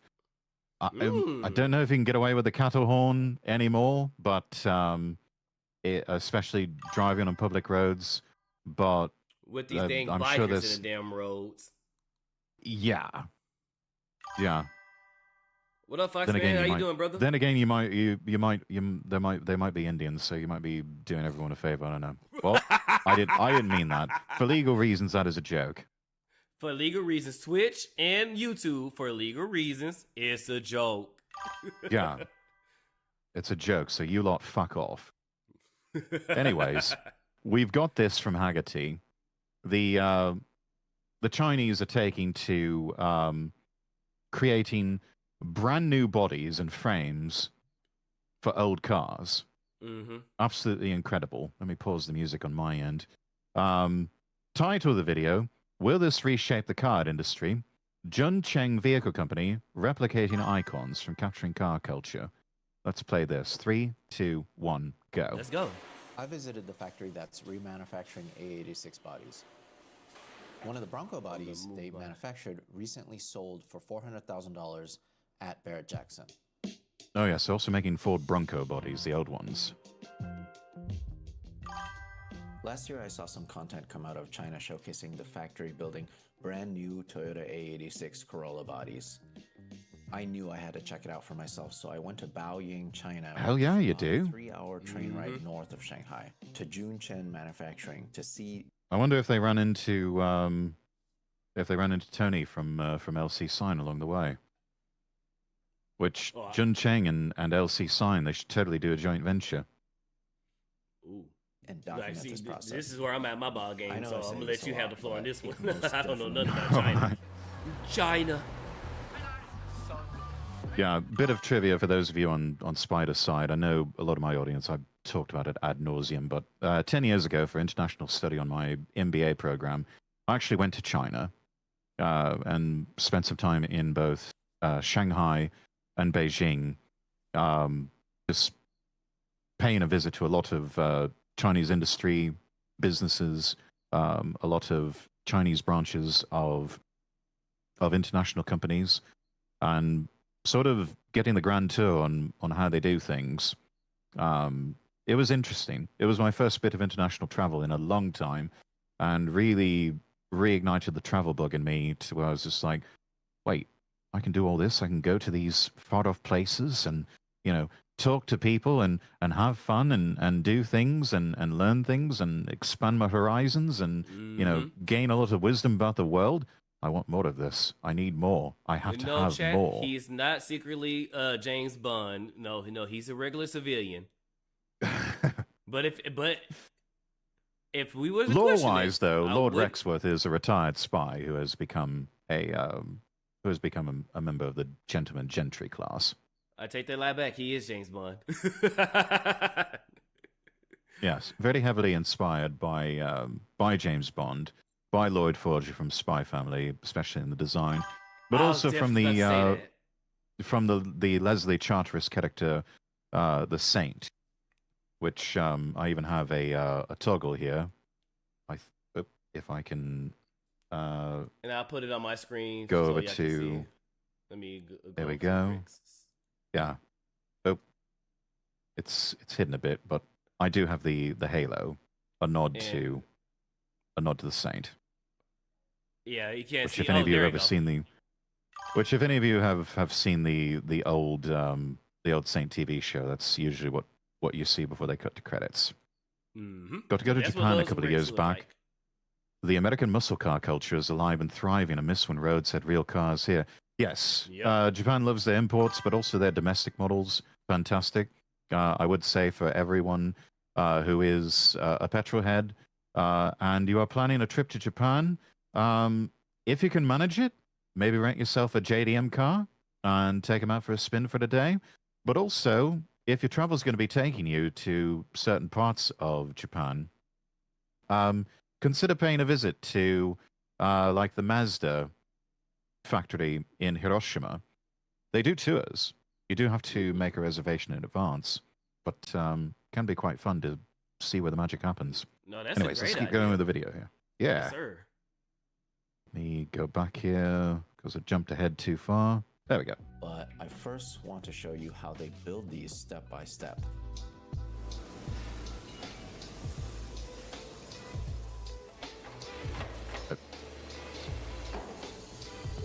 It's like your typical manufacturing, fabricating type facility. Yes, I love every last bit of this. There's some things that machines should not be able to replace. Like, I love seeing this. Yeah. Or at least machines with the human touch aiding them. In the process, they have to get Yes. 2 unmodified, as straight as possible chassis. One to take So apart piece by piece. it can't have been crushed. One to verify that the new stamped parts are actually up to factory standards. This is extremely difficult as none of the cars that they're building now were ever available in mainland China.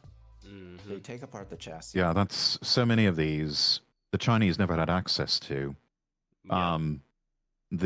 Some of the cars that we see, like in NTE, for example, Chinese-made game, but that four-door saloon car, that boxy four-door saloon car, that that you get as your first real car, that is actually modeled after an old Volkswagen Jetta, and it's sold as, it's rebadged as something else in China. Trying to, yeah, we saw a lot of these when I was over VW there. Santana. Yeah, the Okay. Volkswagen Santana. And let me see if I can find a good example of it. I mean, you can sort of see it Yeah. with the It's- just the boxy dimensions. Mhm. Trying to see if we can find a No, more. that's a nice little car. Yeah, and for so many people, this was the first widely available commercial road-going car for the Chinese market, and you see them everywhere, especially with taxi cabs. We had a lot of taxi cabs, and a lot of them were Volkswagen Santanas, and rode around in them. Aircon wasn't really a thing for a lot of these older models, so quite stuffy in there, and yeah, reeked of cigarette smoke. Mm. They were quite dingy, And 3D scan every single piece. They clean up the 3D data as much as possible, and they make a stamping die for every single panel, which we had a chance to see firsthand. Right now we are in the stamping die area where they make 2 different types. I love his hat. Cars of 7-Eleven. Check out the process, and we're also going to check out some of the dies that they've made already. This is an absolute monster of a building. There's so much going on here. We have a lot of CNC machines, but we also have And yet this is still pales in comparison to some of the assembly lines that larger car makers have. The first way that they Toyota grade these is dies crapping is on by this. Their CNCing facilities are, oh my these god. blanks. Yeah. So these blanks. I think it's even more mad the way Mazda is able to have a single assembly line in Hiroshima, and yet they're able to put together different cars on that same assembly line. Used to be you had one assembly line for one model, another one for another, and so on. But Mazda got it all centralized on one single assembly line Well, where you they know, put together all of their cars. The Japanese, they're very big on dang, I had it in my head, but basically production, and I'm trying to think of what it is, but basically they want to cut everything out and make it to where they can just do it, you know? Because like you said, each vehicle will have its own line, and they saying no innovation. Yeah, innovation. It's innovation. efficient, You yeah. might be thinking of Kaizen, the concept of continuous improvement. Yeah, because Lamborghini, when I tell you Lamborghini's warehouse is his own city, essentially. So Mhm. that's efficiency. Yeah, that's what I'm saying. Yeah, they're very efficient where they break everything down, and like you said, they can put everything on one track and let's go. Yeah, yeah, it's incredible. Thank you, And yet chat. they're still able to make tens of thousands of automobiles every year, Are made out of steel, but even hundreds of HD300 thousands. high strength steel. For example, this die is going to be used to stamp the top door molding of a Mustang. So this entire row of CNC machines are basically just waiting to get loaded with these blanks. And this program on this machine is running for 40 hours just to make this one die. The intricate and more detailed parts of the vehicle that need to be stamped are made with these dies versus the sandcast ones. Junchen actually makes these blanks themselves at their own factory. It is further away, so we weren't able to check it out today. This is the second way they can make the stamping dies. This is a 67 to 70 Mustang wheel well. This is sandcasted. It takes about 2 months for them to cast this at another factory. Once it arrives in this condition, We hear these time frames, and it sounds like it takes a long time for all of this to be made, and it does. Compared to what a Western manufacturer can do, but it's only going to get faster. I mean, I look at all of this, and I see the time horizon, and I just think to myself, this is only going to get faster. They're only going to get more efficient with this, and pretty soon, even those CNC machines will get replaced by ones that can do it faster, Even better, faster. cheaper. Yep, because that's the thing. Because in order to start this up, of course, it's going to be a pretty penny because you're laying down the foundation. You trying to learn everything, but once you have the foundation, once you have a blueprint, once you have a steady flow, then that's when the innovation and the efficiency gets to kicking in.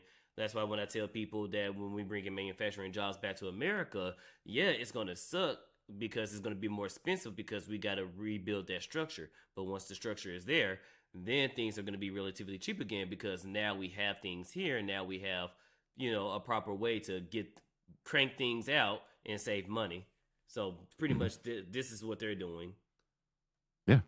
Elucidator writing in chat, as much as I would hate to help commie China, not going to lie, if these muscle car bodies look good and are affordable to import, Americans would buy the hell out of that if legal.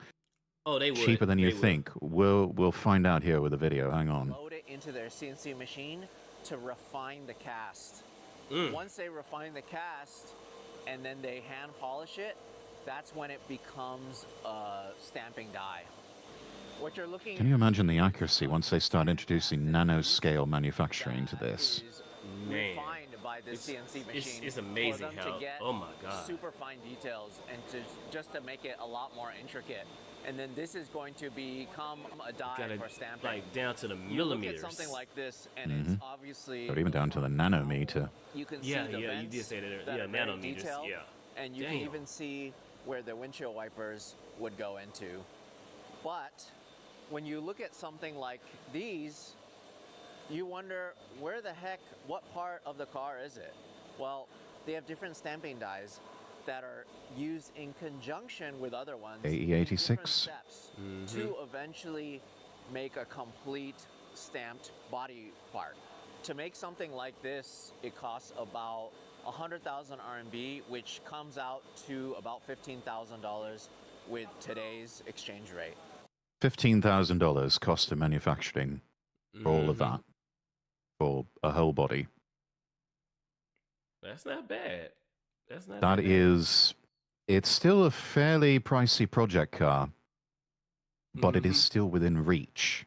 Yeah, because they're bringing back older vehicles with a more modern touch, So hopefully they could do it where they can bring back these vehicles and keep it as old school as much as possible and only have just a hint of 2026, 2027 touches or aesthetics into it.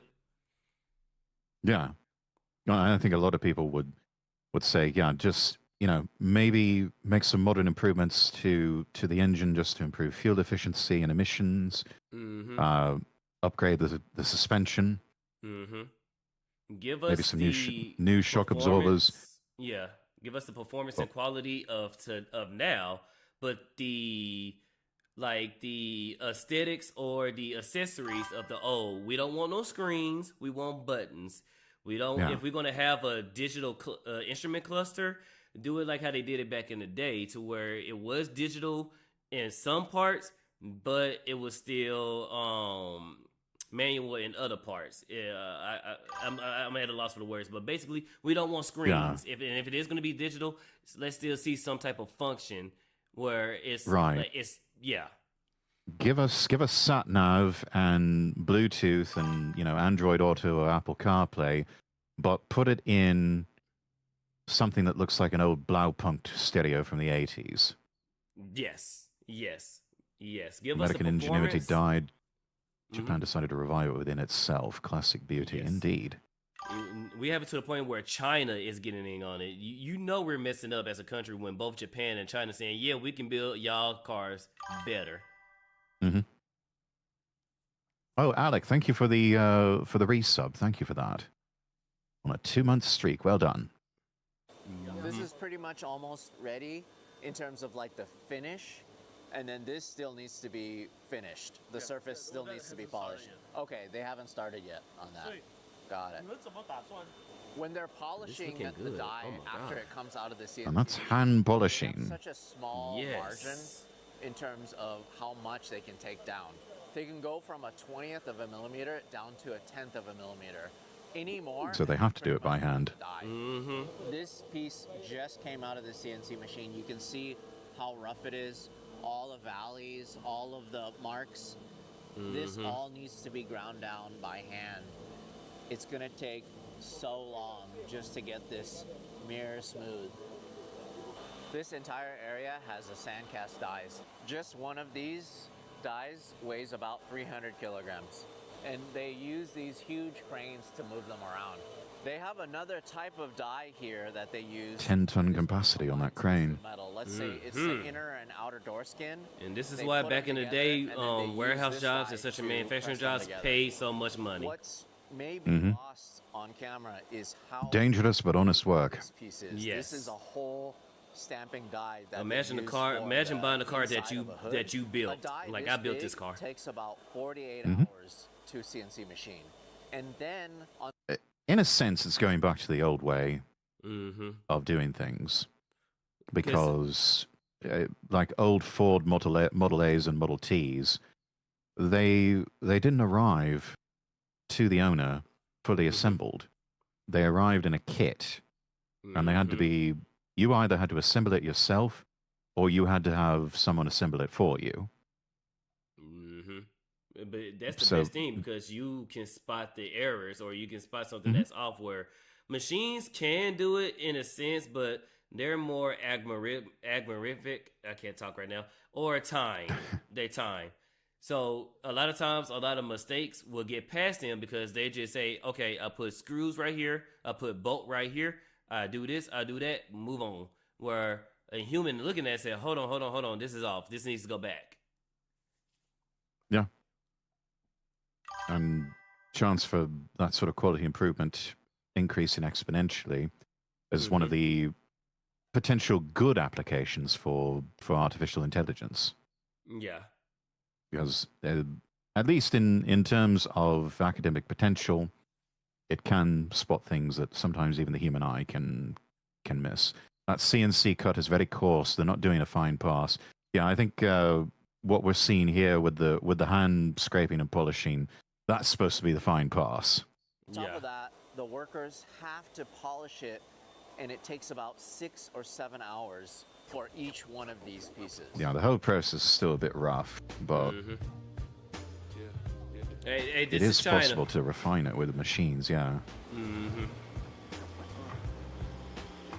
But I give them credit though. They at least they are trying to thug it out with to make you sure know, the stamped part matches. they're the trying to do it by 3D version of what hand they versus scan. just going straight to a machine.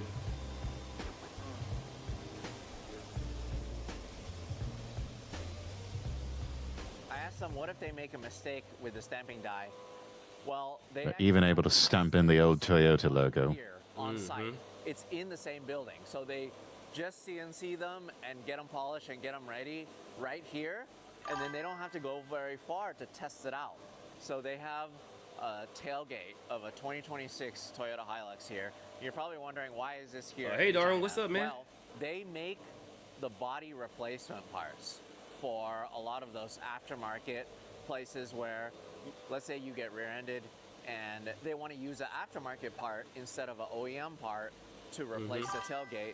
Well, this is exactly what this is. And they just... I would say normally it's a miracle they can get away with that without Toyota suing them, but it is China. Yeah. China don't give a took it damn. off of the No. They wipe their ass with intellectual property. CNC True machines and here, real. and they're verifying to make sure that it's within spec. They already did a bunch of grinding on it to knock down some of the parts that were incorrect. Now they're test stamping a couple pieces, and then they're going to scan it and compare it to the 3D data to make Oh, sure that it's explains the within dots spec. on it. Up here, you can see that is the negative, and this is the positive. Ah, Toyota. That's Toyota backwards. I'll tell you. Once they are ready to start producing panels, they move them to the next building where they actually stamp the body panels one by one, which is where we visited next. It was eerily quiet because everyone was on their lunch break. Holy crap. Look at this. You see how they are We have the on their Hilux lunch entire break? rear Chat. bed. There's no break room. Place. Look at They're this. outside. One is literally Insane. sleeping in one of the beds. Damn. Wait a minute. Look. On their lunch Yeah. break.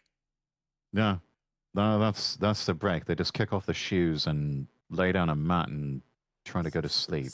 So all my 'Cause communist these blokes, people, they work some long hours too. Yeah, all my communist lovers. Do you really want this type of work environment? Yeah. Because mind you, these people don't work 8, maybe 10, 12-hour shifts. These people work upwards to 16 to maybe 20-hour shifts. They literally live at work. About 6 to 7 days a week, all year long. So yeah, at least over here, yeah, America, we have our issues, but at least we care about our workers. We slightly care about our workers more than China.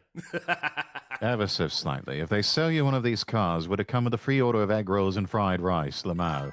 Don't worry, Rex, I'll get my coat. Out of all the flavors the Western world decide to make their cars out of, they chose stale and salty. Yeah.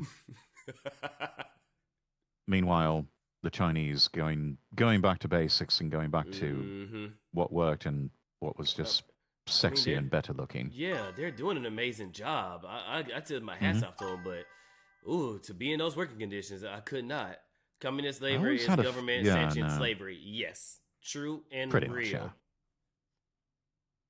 China will sub man hours for sophistication in tooling. Yes, they always will go for pursuing full employment of any sort of precision, because they're more interested in keeping their people busy working and putting money in their pocket, because if they do that, they're not organizing. If they're not organizing, they're not murmuring and complaining, and they're not rising up and trying to overthrow the government.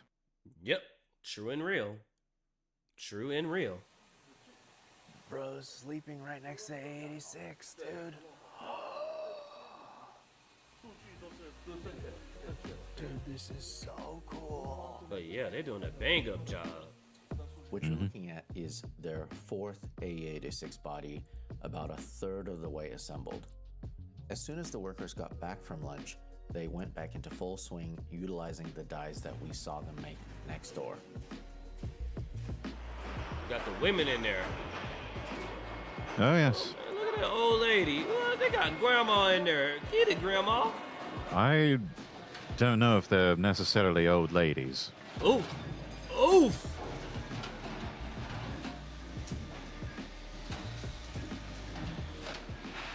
What do all these cars behind me have in common?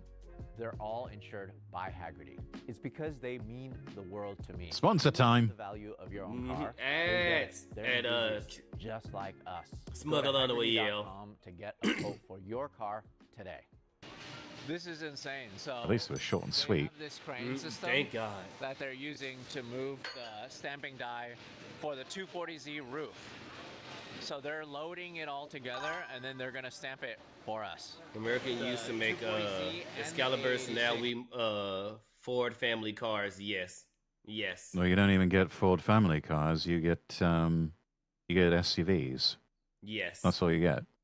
Mhm. Because Ford has just given up on saloon cars, coupes, with the exception of the Mustang, of course. Yeah, I was just about to say that. Yeah, that's because Ford is the only company that never killed their flagship car, which was the Mustang. Dodge killed the Challenger and the Charger. Chevy killed the Camaro, and there was another sports car they had. I think the Pontiac Grand Trend, but the Grand Trend was just a Camaro with the facelift. And it was another one that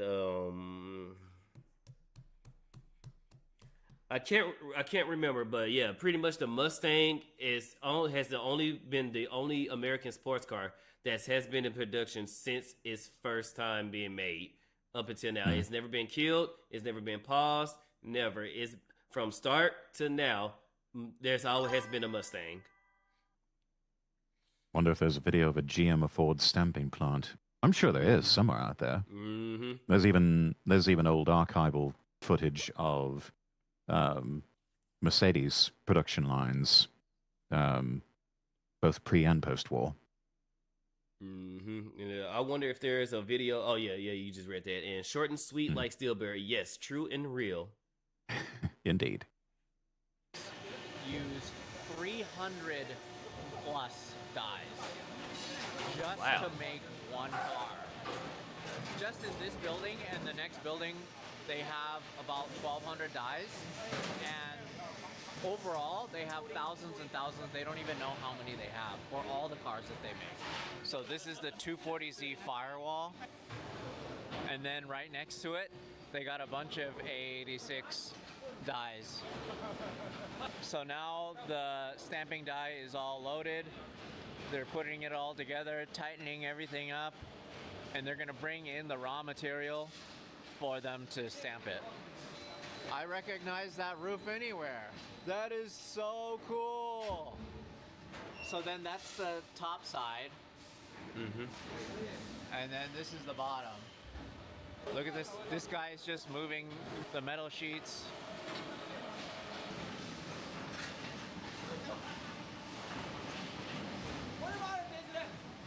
And they're making this to show I gotta us hand it to the Chinese. Their live warehouse is how they super make clean. parts of the 240Z.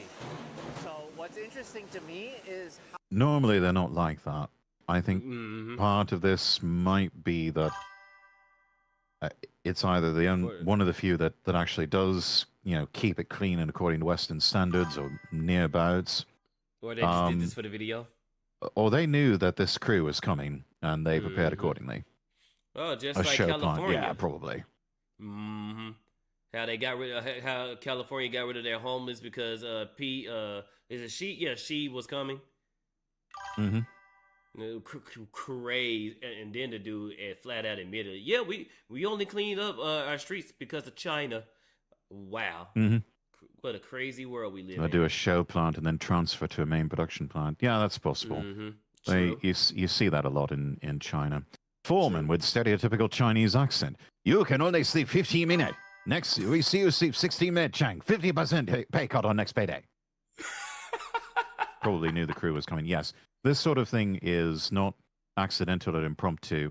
It has to be prepared for well in advance. Mm-hmm. Because I'm like, that is too clean. And I've been in several warehouses, and I've been in some that's quite clean. But there's such a thing as too clean, and this is too clean. Yeah. This is a lot of staging. A lot of staging. They really got dirt on the saw walls. it myself with a lot of places that I went to when I was in China. Mm-hmm. how floppy the metal What up, sheet Rozo? is. What's up? What's up? It is like a piece of paper when they're putting it in. It's easy to move, it's easy to mold, and it's just like, it's like super, it just looks very flimsy. But as soon as the stamping is done and it becomes the shape of the 240Z hood, it is solid and it holds together. It's just like, obviously a completely different shape, but it's just so cool to see something transform that quick. It's unmistakable. I'm looking at this and it looks like I'm looking at the top of my car. I mean, you can imagine the rear hatch just go into this area, and then also in the front, you can imagine the front glass fitting right up to it. Waving the hand like it's time to stop filming. Such a labor-intensive process, and as you saw, it was very difficult just to create the mold. It was also, let's see, I'm within driving distance of several that family have worked in. They are never that clean. It's also super surprising how these countries... And carbon fiber. YouTube is going wonky on me. It's also super surprising how these countries that do not need cars due to amount of public transport available but still decide to make and have a car culture. There's a balance between the two that can be had. Yeah. I think the big reasons that the Americans in particular have never had some sort of unified universal transport policy is, number one, states' rights, but also lots of money being lobbed at congressmen and senators by the auto industry. They line their pockets up real well, because and then outside that, the main reason why we don't have a speed rail, because same thing, they line in their pockets. They put that out there just to tell you that, you know, say your dream, but they line in their pockets. And even with I had it. The only thing close to what you said earlier, where it's somewhat universal, is your license. You get a license anywhere, it's recognized in all states. But there are only certain extension, I think what is the CDLs somewhat have restrictions when it comes to like the endorsements and stuff like that. So if you get you like a Class C, that's recognized no matter where you at. You know, Texas, New York, California, et cetera, et cetera, et cetera. But once you get you a CDL, you have some restrictions when it comes to your endorsements: tanker, hazmat, double, triple. What is it for cars? Does that fall under hazmat when you can transport cars? No, I don't think so. Because I thought I can't remember if it's a separate endorsement or if it's lumped in with another one. Might be something to do with like tax certificates, whatever. Yeah. Good balance between public and private transport would help with congestion, also help those unable to get a license due to medical or other reasons to get around. Yep. As soon as you can come up with more bribe money than the auto industry, go for it, Foxman. Until then, the purpose of the system is what it does. But we got to clean up our homeless first, because if we were, let's say we are able to build some type of transportation that can get us from Texas to New York to California, you know, in a good spirit, then the homeless population would just spread. So we'll get a lot of New Yorkers in Seattle, Californians down here, and you don't want them because they do the hardcore stuff. They'll look at train cars as just permanent sleeping compartments. Another thing is public transport only works in a high-trust society. Yes, and, you know, because of a variety of different things, but also primarily because of the whole modern-day neoliberal post-World War II doctrine, because of Big Bad Mustache Man, we're not allowed to have high-trust societies anymore. Not anymore. Each panel is loaded on by hand and stamped one by one. All the OEM manufacturers that we have visited have a similar process, but these panels are usually loaded in by robots. Some of the stamping is more intricate than others, which means some have to go through multiple steps, like this 240Z fender or rear quarter panel, for example. It's already gone through a few stampings. It's sort of like proof stamping with coins. Load these in one by one for this final step. I mean, but it looks so beautiful, though. I mean, I'm loving what I'm seeing. It's just, damn, it's shiny. I had a chance to help just a little bit. America, what the hell, bro? What are we doing? We not trying to kick our asses with our own stuff.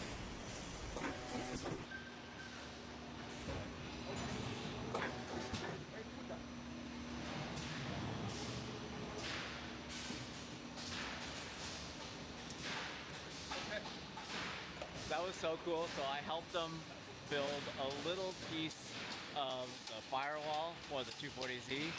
It's really something that you don't understand until you see them building it. I just had no idea there were so many little pieces that were needed to build a bear chassis. When you think about bear chassis, We're building old school you think about cars. something Welcome that in, has welcome nothing in. on Hey it, yo. you know, it's bare. But Johnson, welcome in. the chassis itself is made up of hundreds and hundreds of parts. I just Beautiful. want to show you this bit. I love it. This is Damn, all China. 240Z parts. A lot of these parts I recognize just from working on my own car. But behind it and on this entire shelf here are all the stamping dies for every one of these little pieces. It's kind of amazing to me how they can keep track of everything that they're making. Like, they obviously know, okay, so we need this many of this part to build this car. Probably a lot of luck and prayers Everybody just has that their they own can thing that they're doing. that they can remember all of this. Because he even said they're having trouble keeping track of just how much inventory they have of most anything. There are Yep. holes that need to be cut for assembly, or due to the nature of the panel, They're the trying entire to pack thing everything needs in to a be one, cut out by a one-stop robot shop. Plasma cutter. I don't see any UPC labels. No. And being that a lot of You- this is knockoff third-party I'm about bits, to say you UPC. probably won't. I'm about to say in Yeah. China? Come on. Come Yeah, on. where this In is, they China? don't need no stinking UPC labels. Good luck with that, buddy. Yeah. We don't need any more California and New York people in Texas being getting more hellish every year because they try to escape what they voted for. Yeah, it's not True just and people, freaking real. not just people escaping California and New York, Seattle. as we've seen. Well, it's Seattle, but also India. India. Oh yeah, them too. Yeah, Them too. the major cities in Texas, they have become an absolute infestation. We've done video reacts on that. Go check it out over on the YouTube page, youtube.com/@LordRexworth, or just go to lordrexworth.com and click on the YouTube button. Yep. There is someone who None of Must the is parts coming on the soon. bins are tooling. these moves. You can see that Yeah. there's such a huge human element to this, even though a lot of it is still Is it random again automated. in England? This is part of the 240Z support. I wouldn't know, Johnson. I live in exile in America. While so much of it is done by hand, there is stuff Yeah, that's England. done We by have him machine. now. He Funny belongs thing to is, I us. recognize this part exactly. Dude, that is crazy. Wait, Look, that's pretty cool the way it's able to cut holes where like they cut it that. out. Mhm. This whole area is just for plasma cutting. Once That's that the nano precision pieces you are percent. stamped, Dang, they have I to be cannot trimmed talk. down of the I need more extra coffee in my metal. system. And what they do is they put it in these jigs, and they I'm so sorry. Don't be. I'm not. robot arm just cuts it. Half the shit I say on stream I get arrested for if I were in England. Processes are hand done, as you guys can see. True and real. There's some help from machines. It's just so much quicker and it's so much more efficient to use these robot arms to plasma cut these, whereas before it would have to be done by hand. You can see this individual right here, he's programming it for the next thing that it needs to cut. That way Okay, you so can they run the do program with the use click of a button. computers and tech. I will represent the Brits for the both of us. Part gets You know, I do my fair share of representation. as well as primer. Literally brown Lamau. Yep. An electro forces line. I mean, modern UK, Y-O-O-K-A-Y, you'd be fairly accurate representation there, John Ton. Have no quality. These folks are unpacking. Wait, I'm sorry, what does that say? No quality. Products have no quality, we have no dignity. Damn. They just said it. So, yeah, They they're literally just they're just saying said it. they're saying the quiet part out loud, and this, just admitting this whole place is a massive humiliation ritual. God damn. Damn, he literally just said, well, respect. God damn. Filipino-Scottish wilding. That is one hell of a combination. And yeah, wilding in the most literal sense.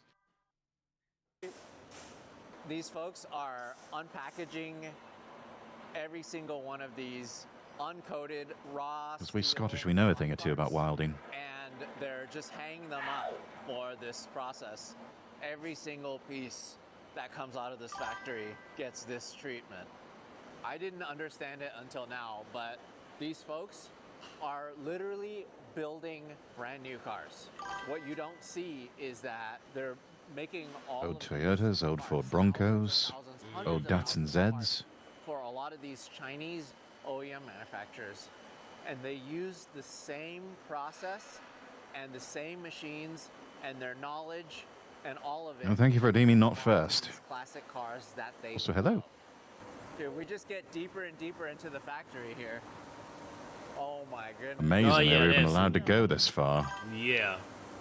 That is way too clean. That area will be a This is cesspool. where the parts are getting In a regular, yeah. yeah. Health that and area will safety and OSHA would want to have a word or two about them being able to cross the assembly line like that. No vest on, no head protection. The only thing they got is eye protection. They don't have. Yeah, they any- got some safety glasses on, but that's about it. Mhm. We're literally I just hate wearing safety vests. the line here. They're making them wear. They making us wear them in our trucks. We're in our trucks 95% of the So time. stupid. What's the need for a safety vest? You can't see this big ass yellow truck. I got bad news for you, buddy. Yeah. What the hell? Only thing they have on is prayers. This is so cool. I think it was meant to say, if the products have no quality, then we have no dignity. I hope so, those because qualifying adjectives and presuppositions and everything, they can make all the difference. Out of context, that's not a good look for them. That's what I'm saying. I'm like, hold on, what? That's an hey yo moment. Hey yo. Again, OSHA violation. Health and safety would like a word. Good luck. This is China. Yeah. Once the panels are finished, they store them as they collect every single part needed to make an entire chassis. Oh, they have so much storage.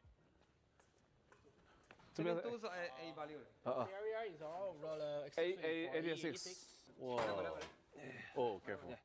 Oh, this is the rear window. Not wearing This no whole gloves, area. cut resistant All gloves. A86 parts. Yes. Yeah, it'd be so easy for him to cut his hand on those parts. The floor panels. Ask me how I know, This is chat. all A86 parts. Brand new. This is interesting in that this is where Got the scars on your hands to prove it, eh? the stamping Yep. Oh, and also, look, Oh, no steel toes. no steel Yep. toes, but horse bit leather shoes, probably with leather soles too. That would not surprise me. Yeah, that definitely not workplace safe. Those shoes. Something Yep. gets dropped on his feet. He's going to lose his feet. It's GG's. When it comes to manufacturing, warehouses and stuff like that, you're dealing with a crap load of heavy stuff. This is why, yes, sometimes it sucks when it comes to PPE, especially the stupid vest. But when it comes to They will save your life.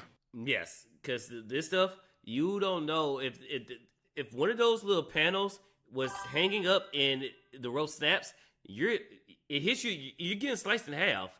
That's how sharp those things are.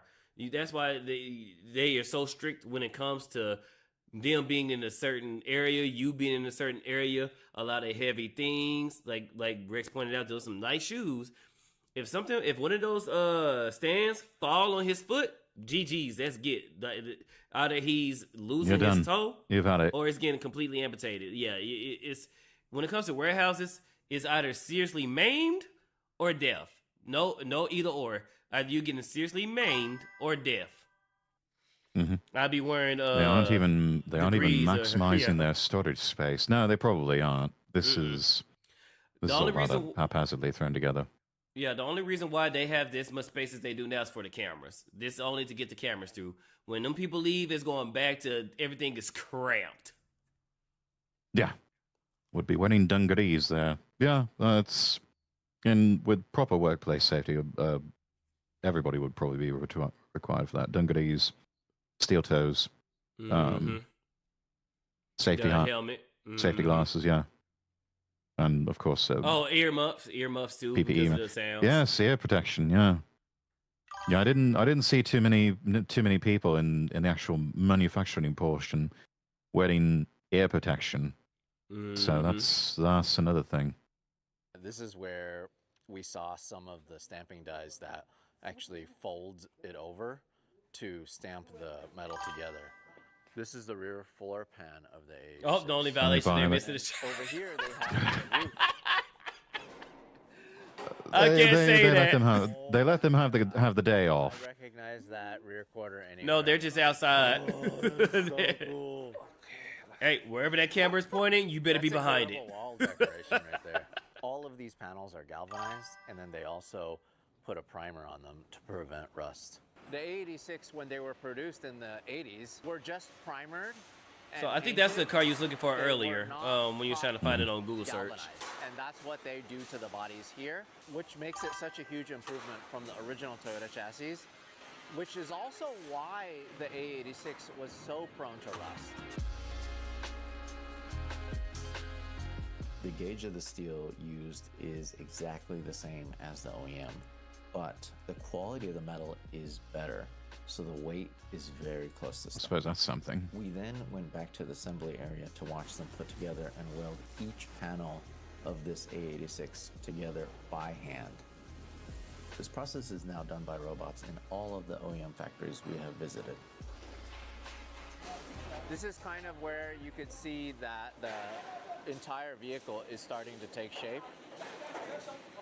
You could see the whole front end is all put together, and then they have the floor and then the two sides of the cars.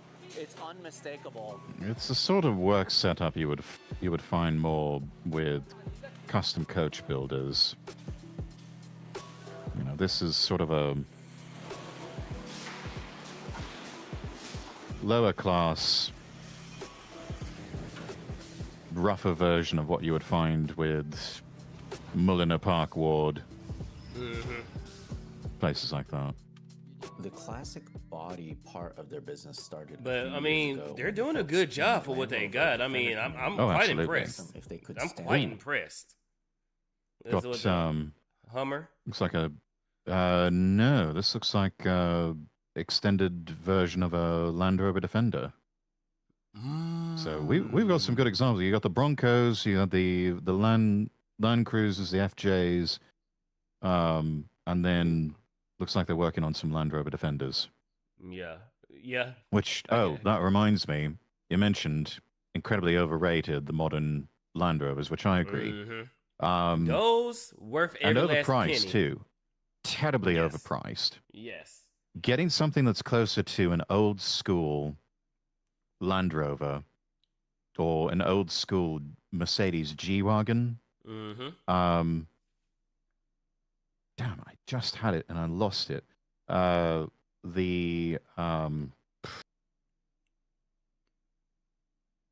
is it? Let me see if I can just... You just need more coffee. That's all it is, Rex.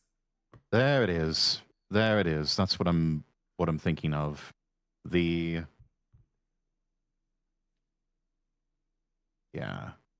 Here we go. This is a new one. Oh, yeah. Bog standard, Ooh. literally. But this is the Ineos Grenadier. 85K? Shoot. That's still cheaper than anything you can get out of Land Rover or True. Mercedes. Yeah, you gotta. Yeah. And it's built with a combination of British and German engineering. I believe the engine is supposed to be powered by a petrol BMW B58 engine, turbocharged straight six, or BMW B57 turbo diesel. there's the rear view of it. Yeah, it's a gorgeous car. That thing looks like Yeah. you're going on a safari trip. It's built with all of that in mind. You know, just enough luxury, especially on the interior, but this Go is the built more off-roading, for climb some off-roading. Yeah, rocks. Mm-hmm. absolutely. Absolutely. It's built for that sort of thing. And you are starting to see not only a lot of popular American luxury dealers, like in Texas, I think the big distributor is Sewell. In Dallas and Houston and other markets they service. Yeah, They've got the contract in Texas to sell Ineos Grenadiers. But yeah, they're mainly targeting the luxury market of people who are maybe doing a bit more purity spiraling, and they're like, G-Class is too expensive, Land Rover is too expensive and looks a bit too prissy. I want something that's, you know, got some rough edges to it. Yeah. And I can actually take it off-road if I want to, but I probably never will. It wants to Ineos be abused, Grenadier. essentially. This car wants to be. You might not want to do it because of the price tag, but if given the option, you want to do it. And Dunny William Wick says, "I still have the hope we can achieve the high trust, but we need to deal with these soft on crime judges somehow." I say, I agree with Kirsha when it comes to these judges that's doing the soft on crime thing. Either we charge them with as an accessory to if they left somebody out who's a high risk, and that person commits another crime, we charge the judges as an accessory, or if the judge let them out, that the judge is forced to have that person be in house with them. Jail the judges. Put them in the box. Put them in a Simple box. as. New panels to restore their cars. Because the quality was so high, as time went on, more and more folks from all over the world asked Junchen to stamp more and more pieces of the Defender. Eventually, they were close to having the entire car. The light bulb went off when they figured Getting harder and harder to actually tell Why which one's the don't original. we just build the with the floor And the replica. everything. They also realized that they tapped into something very special. They're filling a gap in the market, and it's very fulfilling for the owner, as well as many of the folks that work at Junchen, because they are true car enthusiasts. To continue the off-road theme, That's good. they eventually started building Bronco bodies. And I mean, currently that they is, have you can tell over there's a love of 600 this. bodies to date. Mm-hmm. In order to grow Despite this the questionable portion of working the business conditions. even more, they wanted to tap into the sporty car market. A job they you chose a love to car that death. holds a very special place in all of our hearts. Literally. The Toyota Corolla A86. For some reason, mainland China people love this car. It's odd because this was never available as a new vehicle in China, just like everything else they make. But because the initial Films and television. was made by a Hong Kong studio with mostly Hong Kong and Chinese actors, the car was popularized in mainland China. I think what's most impressive. Yeah. Essentially a Hong Kong action racing film based off of a Japanese anime and manga about Japanese downhill drifting car racing culture. The closest we've gotten to that was in the game version Need for Speed Carbon. That's the closest we got to like the JDM downhills races when you race the boss, and either you have to stay behind them close enough or past them. But that's where you hit those corners and you can eventually drive off. You can, if you're not careful, you can literally drive off the cliff. Yeah. No, there's you take your life in your hands with that sort of racing. So it separated the people. Literally, it separated from the men from the boys. So the real ones from the pretenders. Absolutely. To me is the vastness of the space. But of course, they need it to build these vehicles. As I'm walking through here, I'm thinking about a lot of moral consequences and just public perception when it comes to doing something like this. Insert obligatory virtue signaling here. Become okay for you to make a reproduction. How old does the car have to be? There's really They don't care. That's just it. They wipe their ass with intellectual property and IP China. law. Yep. Yeah, they do not care. This is something that will make them money and will keep people employed, so they're going to make it. Now, they can copy you, but don't you dare copy them. Then they'll be on your ass like right on Weiss. Maybe. I don't know. I honestly don't think they would really do any. If anything, they might even applaud it because it's something that with Chinese culture, you see it embedded even in ancient literature of if you can cheat, then cheat. And if you're not cheating, you're doing it wrong. So many of in a lot of their epics and folklore, the hero of the story so often wins through deception or through cheating. So you think about a culture of people that if they have the mindset of if you can cheat, cheat. If you're not cheating, you're just an idiot. Yeah. And they would tend to, if somebody did it right back to them, they might not like losing because it means a loss of face, but at the same time, they might even respect it. They would respect it. It's like I respect it, but fuck you at the same time. Yeah, pretty much. Pretty much. Really no right answer. Wukong was not honorable. When I think about it, a lot of people do make reproduction Mustangs as well as Camaro bodies and so many other classic American muscle cars. But and he got nerfed with his power because what else is there? He was just being stupid. Otherwise, he would have been unstoppable. 300 Mercedes. Yeah. So many Cobra fiberglass bodies and even Which metal I do bodies need to finish now. that game. It really is based off of what the market dictates, what actually exists still that's from the original manufacturer all those years ago.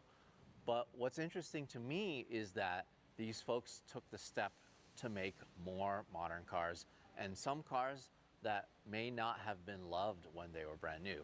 If you can imagine, back in 1986, this was just a normal economy car that was fun to drive, and it went on for many years being everybody's normal daily driver, or even better, a hand-me-down car that was pretty much worth nothing.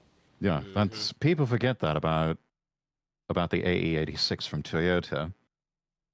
Even back when it first started, it was just viewed as fairly bog standard economy car, or neat little affordable coupe that you'd drive around as a daily driver, and you don't really think any of it.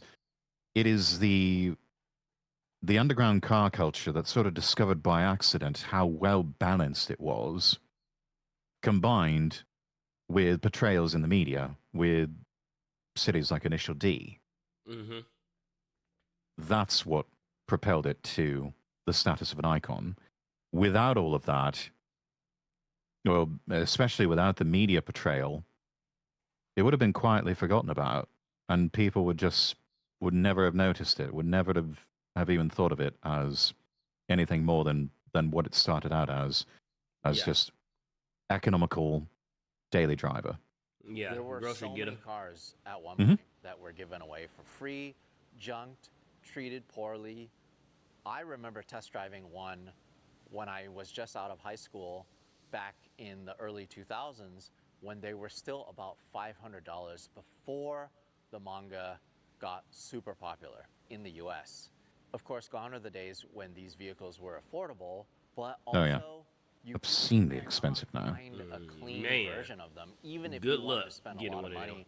them. Yeah, they're no longer clean examples. All of them have been heavily modified. All of them have been, souped up, had things worked on so that they could be taken out to a test track and raced, or, doing street racing, that sort of thing. And everybody, as you see here in the video, everyone wanting it to make it look like give it the tofu shop livery, the Initial D livery.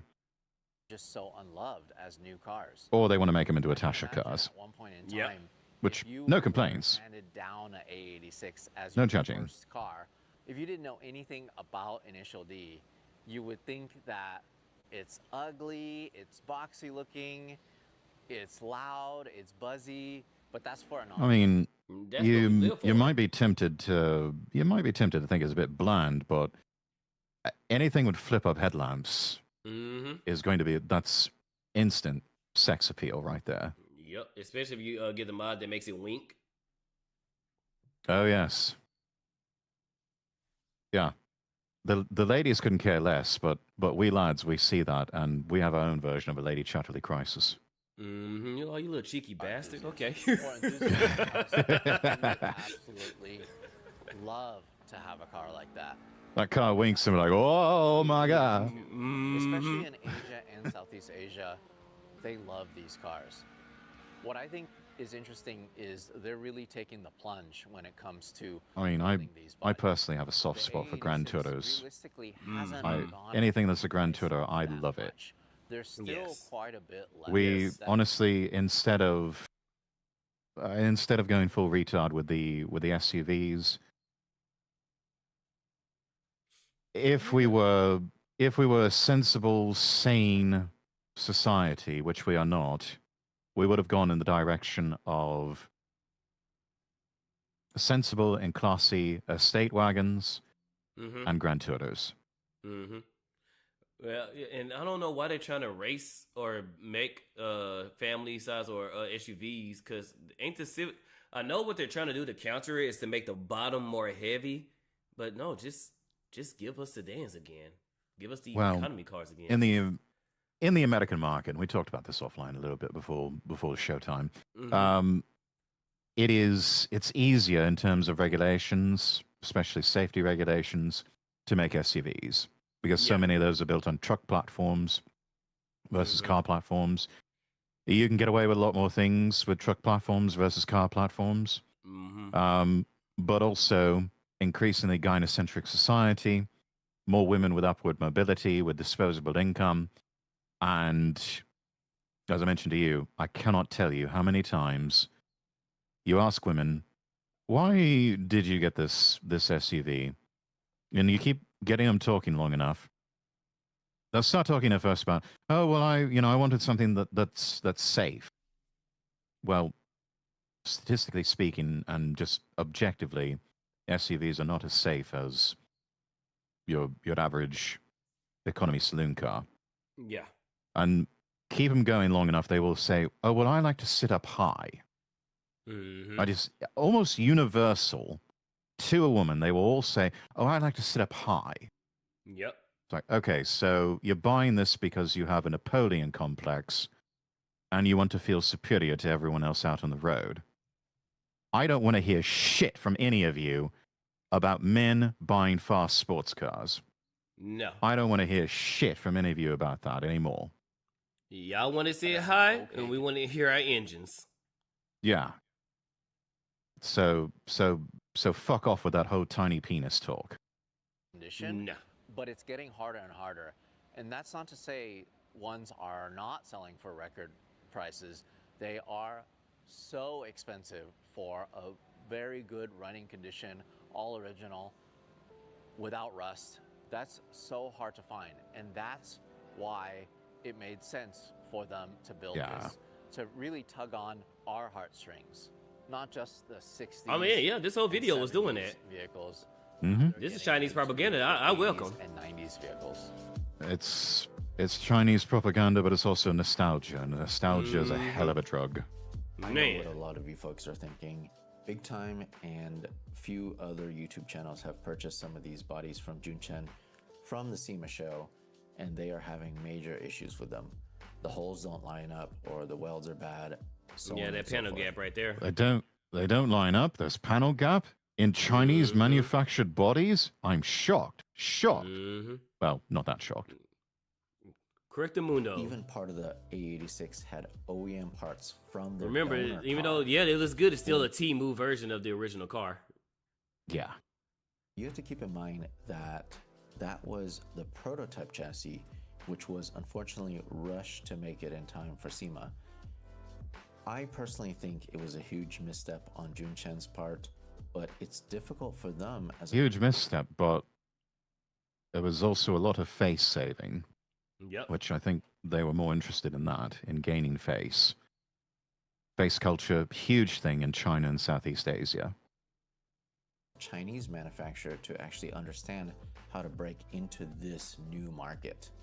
These folks have never ever seen these cars for their entire lifetime. They don't know what it's like to work on them, drive them, and they've never even put one of these together as a running and driving vehicle with their own chassis. Big Time Oh my is God, the I love first that. to do so. Also, you have to keep in mind that they've refined the Bronco over 600 bodies, and now it's second nature for them to build those. Whereas we watched them assemble chassis number 4 A86 when we visited. It's kind of amazing that they've been able to get this close to OEM spec, considering how complicated it is to actually hand build a car literally from scratch. Well, and it just goes to show you the lesson of buying new cars with a new generation of a particular model. You never want to buy the first year, Nope. because so many manufacturers, even the best, they are still working out all the bugs. Yep. Wait until a year or two after that, or maybe even the final model year, when they get everything right. That's why, not just if I had to pick an exact model year for my dream car, the R107 Mercedes, probably would pick, around 1987, 1988, right before they switched over to the next generation, because that's when everything was just perfected down to a science. And similarly, with the 560 SEL, big S-Class Mercedes, 1991 model year was the last one for that one. The late 70s through the 80s generation, before they switched over to the other one for the 90s. That one, everything was perfect on it. No flaws, no notes. And still, to this day, you see one of those on the road and it will turn heads. It absolutely will turn heads. And I think still to this day, you get one of those, it's still a sign you have made it in life. Yep. Those is when you retire type of thing, or not even maybe retire, but it's just like you said, it's like you made it in life. You're happy, you're whatever it may be, you're successful. And Elucidator, and based off how you guys are talking, I imagine you guys prefer having parts stay stock over tuning everything like Need for Speed Underground. Yes. Yeah. If you're having to tune things constantly, I don't know, it seems like you have an imprecise instrument by nature. I would prefer as many things as possible be stock.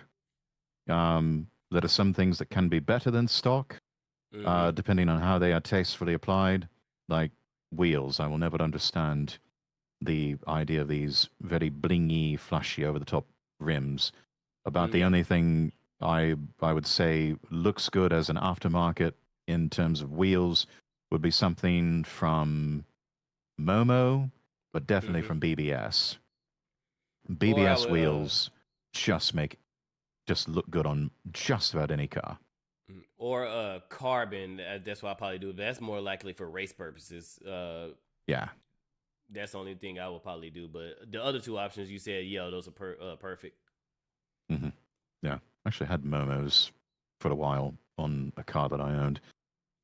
Mainly because they were actually cheaper than going out and getting new stock wheels. I think. Yep. You're right. Yep. So I'm trying to think. No, I don't think I ever had anything that expensive on my cars that I had. No, I got a fairly good deal. It was back when some Momo parts were still fairly affordable. And there are rumors that they're potentially working on a 300 SL Gullwing. Both will end Oh my God! $15,000. Can you imagine if the Chinese flooded the market with knockoff 300 SL Gullwings? Those things would be everywhere. I would buy one. I would buy the Temu 300 SL. I'd drive the hell out of that. Because it's such an icon, yeah. I'm getting into so much trouble in that damn car. They are much more intricate than the 240Z and the A86 to build and assemble. That looks like Porsche frame that they're working The on. interesting thing about this entire business being So they're going to make NTE real life and make knockoff Porsches. Yup. Hey, we get to get a knockoff Ferrari that looks better than the EV Ferrari. Yeah, that's true. They say that it's all right for them to do this because the vehicles they build are over 25 years old and they don't put the badges on the chassis. Oh, that's true. Yeah, okay. That's, yeah, the 25-year-old rule. That's something to keep in mind. Yeah, chat, for those of you who don't know, especially those of you on the American side of things, if you see a right-hand drive car, especially like a JDM car, most of the time those are vehicles that are over 25 years old. There's some sort of legal exemption with those that if the vehicle's over 25 years old, it can be imported into the United States. If it's under 25, it's not legal for import. Mm-hmm. And yes, I will put spinners on anything just for the hell of it. Just to bring that back.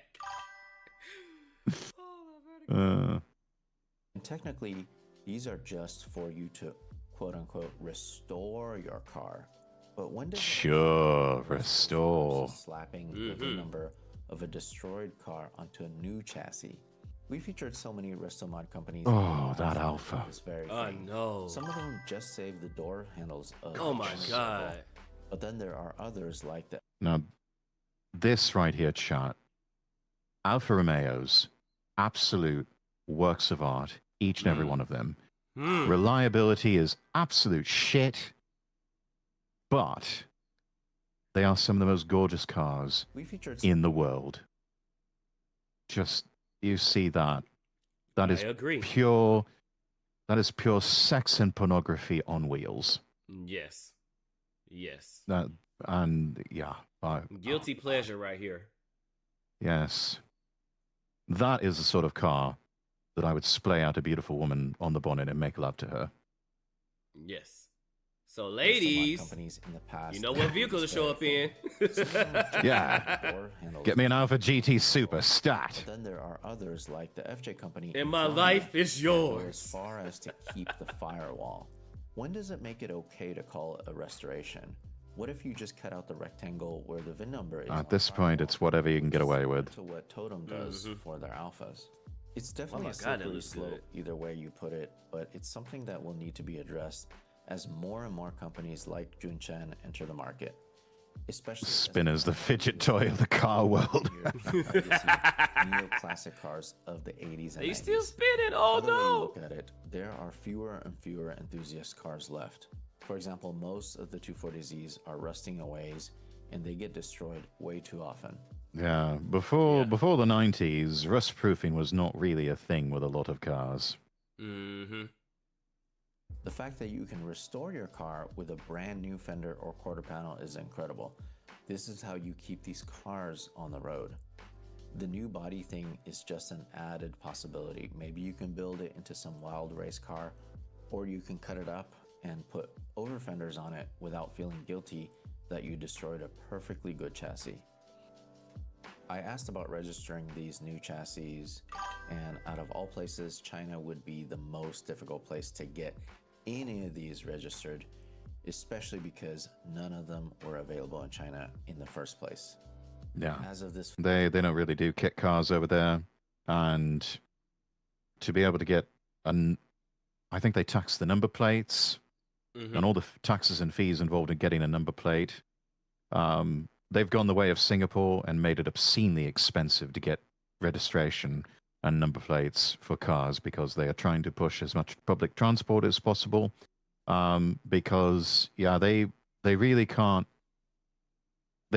figure out how to reduce air pollution. Mainly because they don't believe in putting catalytic converters or anything else on their cars. So their solution is, okay, just make it expensive for anybody to own a car. Hot take. I don't know, Rex. That GT body kind of looks like an oddly shaped dong. That's what I. Again, I don't want to hear shit about tiny penises and sports cars, especially if the ladies are going on about, oh, I like to sit up high. And that's only because it's cold too. Yeah. Filming, no country in the world will allow these bodies to be registered as new cars. But there are plenty of countries where it would be easy to register them as a resto mod using an existing VIN number. Yeah, I suppose you could always Of course, that is register them as a very gray kit car, area. something like that. Hence the FJ company using the donor firewall with the VIN number. We took a short trip down the road to another facility where I swear parts of it looked like the US government warehouse from Raiders of the Lost Ark. This is where We still don't want to hear it, Becky. As well as individual But we panels. know you're not that type, Bear. We know Yes, you're not that it's type. it's one thing if you are short in stature, but this is more of I so many women who say, oh, I like to sit up high, and some of them are Amazons in height. Mm-hmm. It's an inferiority complex with them. It really is. Wow. It's endless. I've never seen so many body panels in my life. And I've been to so many factories. Dude, this is like That arc, it belongs in a museum. straight up dystopian. Mm-hmm.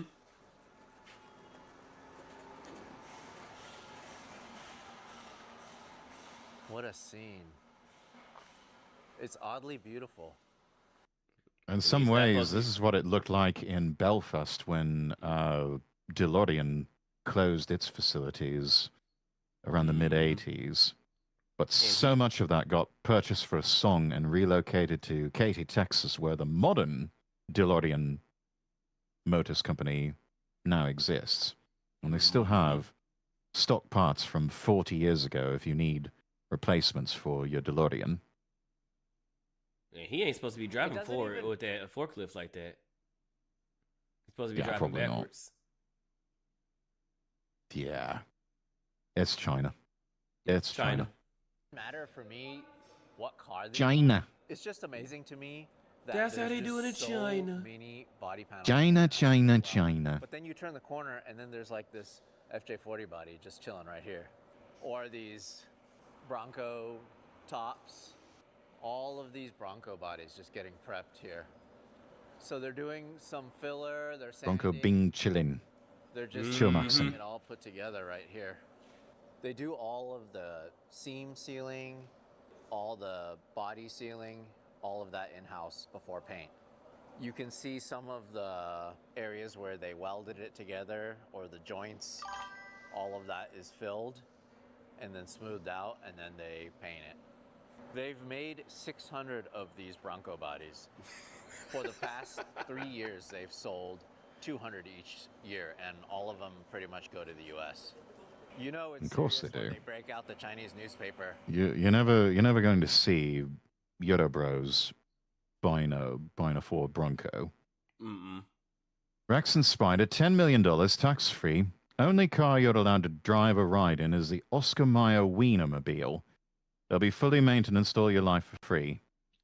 Yes, because I can go around and say, "Ask me about my wiener." On the one hand, my pride would say absolutely not, but also, on the other hand, $10 million is $10 million. Yeah, I'm saying. Over here.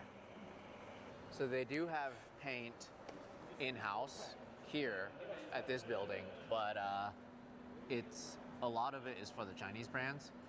To keep up the quality, they have a completely different paint shop that is a little further away, where they do all the A86, 240Zs, and Broncos. Are we going there? We then step foot into their main facility where the majority of their operations take place. All of their processes for building classic parts came from their knowledge of building new cars.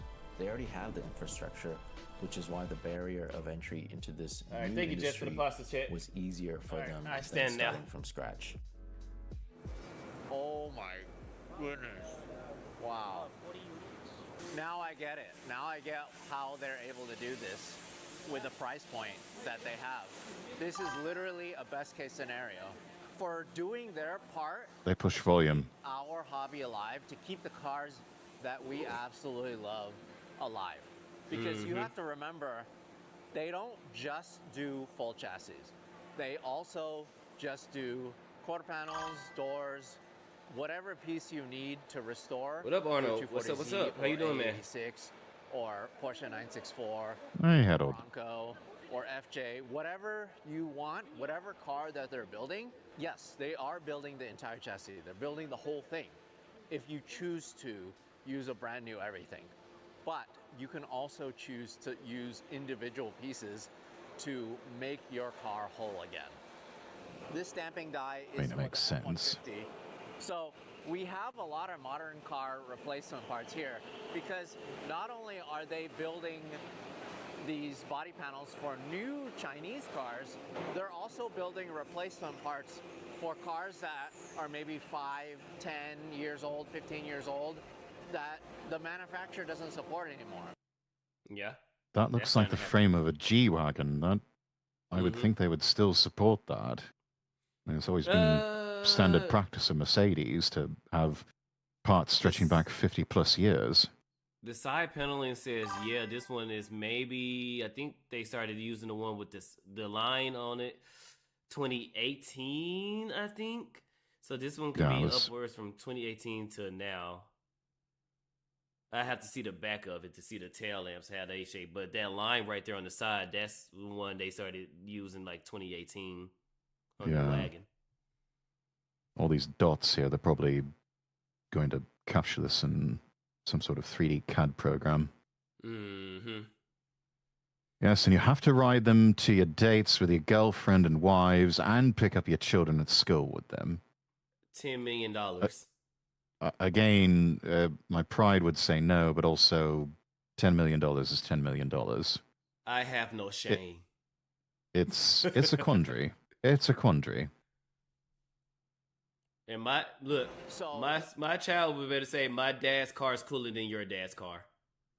And look. Yeah, it's, you could just say, look, son, daughter, darling, we've got $10 million in the bank and we are basically living off the interest for the rest of our lives. Who gives a fuck what anybody else thinks? So I get that. And then my dad's also, is bigger because than I yours. love car. Yeah, there's that. And then I would also, being the crafty, sneaky little fuck that I am, be sucking away a lot of those dividends and everything in some sort of offshore bank account somewhere. And then to where when I inevitably break the rules and, get the car that I want and start driving around, it's like, okay, yeah, you can have the $10 million back. Excuse me while I go grab all this money that I've generated in these offshore accounts where you can't touch them because there's no extradition laws. Mm-hmm. Gotcha, bitch. Yeah. Hey, look. In order for you to get it just says to drive and ride in, but it didn't say buy, so we can get our wives to buy the cars that we want. Mm-hmm. Yeah, that's another thing. Oh, it's not my car. It's the wife's car. This belongs to the missus. Yep. Oh no, the Wienermobile's in the shop again. Oh no, I crashed it. Totally not intentionally because I wanted it to end up in the shop so I can drive the missus's car. That's our car's in the shop. What do you expect us to do? I mean, yeah. Well, you expect me to walk like a peasant? I'm saying, what do you expect me to have this $10 million for? You expect me to walk? No. Yeah. Come Not on. too much money for that sort of thing. Rexy, crafty man, I respect that. Always thinking. Always thinking. That side for F-150. 2 steps ahead. If you can't find another one, or if you don't want to use a used one, you get a brand new one. It's 5D backgammon, man. 5-dimensional backgammon. Get $10 million and I already found out ways to cheat. Getting their favorite car. I mean, as the Chinese would tell you, if you're not cheating, you're doing it You ain't wrong. winning. Yep. Always in the wording, exactly. Y'all are some crafty bros. We are indeed. Remade. We would like to thank the great advice of Legal Mindset and Ava F. Tire. There you go. Go follow both of them, Chad, if you haven't already. Fantastic content creators and streamers, the both of them. Chassis is Yes. a popular one. The thing that really is striking to me is that they chose the Toyota Corolla as the not so obvious choice. While these cars have gone up in price, I mean, it sort of is, but it isn't. hard still to find a chassis or a running driving model in good condition for around 10,000 US dollars. The 240Z is similar. There are very nice and expensive running and driving versions of these, but oftentimes you can still get a relatively okay version in the teens. The Porsche 964 is going to be a game changer because the chassis alone They're doing it. is worth more than $18,000 in a good condition. They're going to I mean, you flood the called it. market with those chassis. You They're called going to it. flood the market. I mean, it's just a matter of time. With all these classic cars, the Chinese would see it and it's like, yeah, let's make a knockoff of that just because we can. Put about all the this stuff that gray Americans area. want, not the stuff that they don't want, and watch us make money. Watch us laugh to the bank. Yeah. Of it being a restored car, especially because it seems the market doesn't actually care if it's a body built in China, as we've seen recently in a Bear It's Jackson ugly, but auto. I They really like it. don't. As soon as this Bronco passed, Yeah, not a fan of the lavender. Chen texted me proudly proclaiming that one of their cars sold at 400,000 US dollars. He even showed me a photo of the actual chassis that was delivered to the builder in the US. I understand there's a certain stigma when it comes to Chinese-made products, especially in the automotive world. I'm going to leave my judgment at the door and see this for what it is at face value. These folks are manufacturing enthusiast-driven. He has to if he wants to keep going back to China to film things like this. Really feeling a Yep. gap in the market, because where else in the world do you think You they could spread do that this our propaganda at slop. Yeah. sort of cost? And they get to approve or the at script. this scale. There's no way you can restamp an entire And mind A86 you, in Japan. they still treated It's him gonna be better than they did impossible. Hassan. You're right. They did. The fact that they have the will and the way to do it, and it's sustainable, is really incredible. Yeah. Even the Chinese know bitch boy energy when they see it. Bro, when you suck the dick of China and the Chinese people know Asmongold more than they know you, you know you fucked up. Mm-hmm. You Yeah. They know Chad and bitch boy energy when they see it. Anyway, let me drop this in the various chats for everyone. Go ahead and drop that in the kick chat, and we will throw that into the Twitch chat, and then this is for you, Rumble Bros. Can we Okay. watch the video of the problem with the whole subscriptions in vehicles, or you got another one for us with the? Oh yeah, no, we can watch that. Oh, that's 8 minutes. That's a quick one. This is a clip from the Iced Coffee Hour. Sitting down with Doug DeMuro. Those of you who know who Doug DeMuro is, he always begins every single video without fail with this, stretching out the arms. Yes. This man made millions of dollars with literally a bone stock camera production. He got a camera, a tripod. An iPhone. Never mind. An iPhone. Filmed on an a iPhone. tripod. Puts it there and say, "This is whatever vehicle that I'm driving, and I'm about to go over it." Dun dun. Became a millionaire. Yeah, and he's been doing the exact same thing for well over 10 years now on YouTube.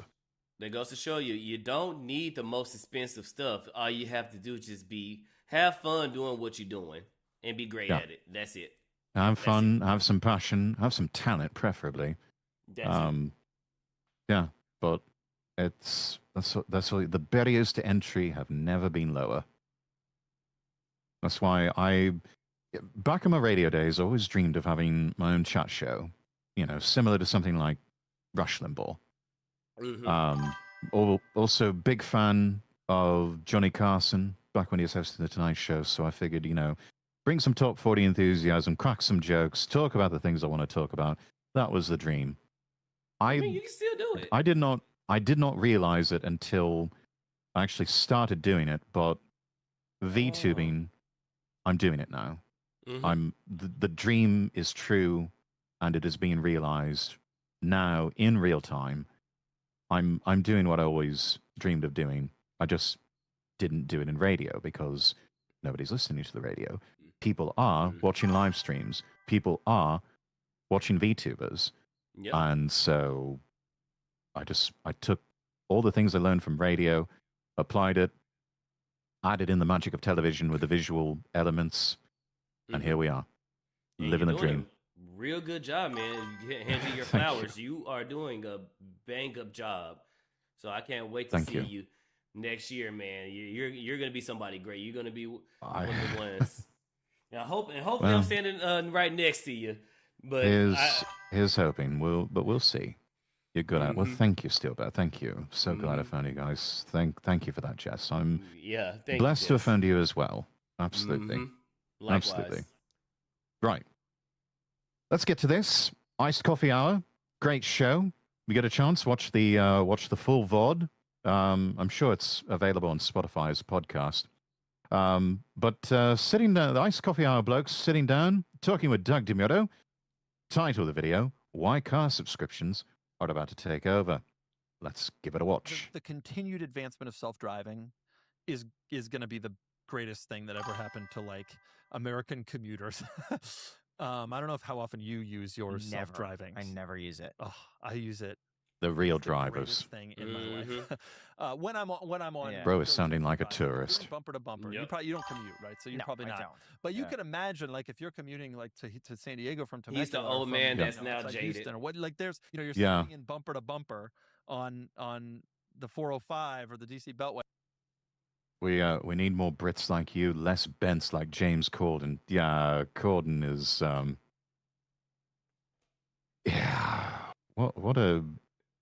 what an absolute phony he turned out to be, and just how insufferable.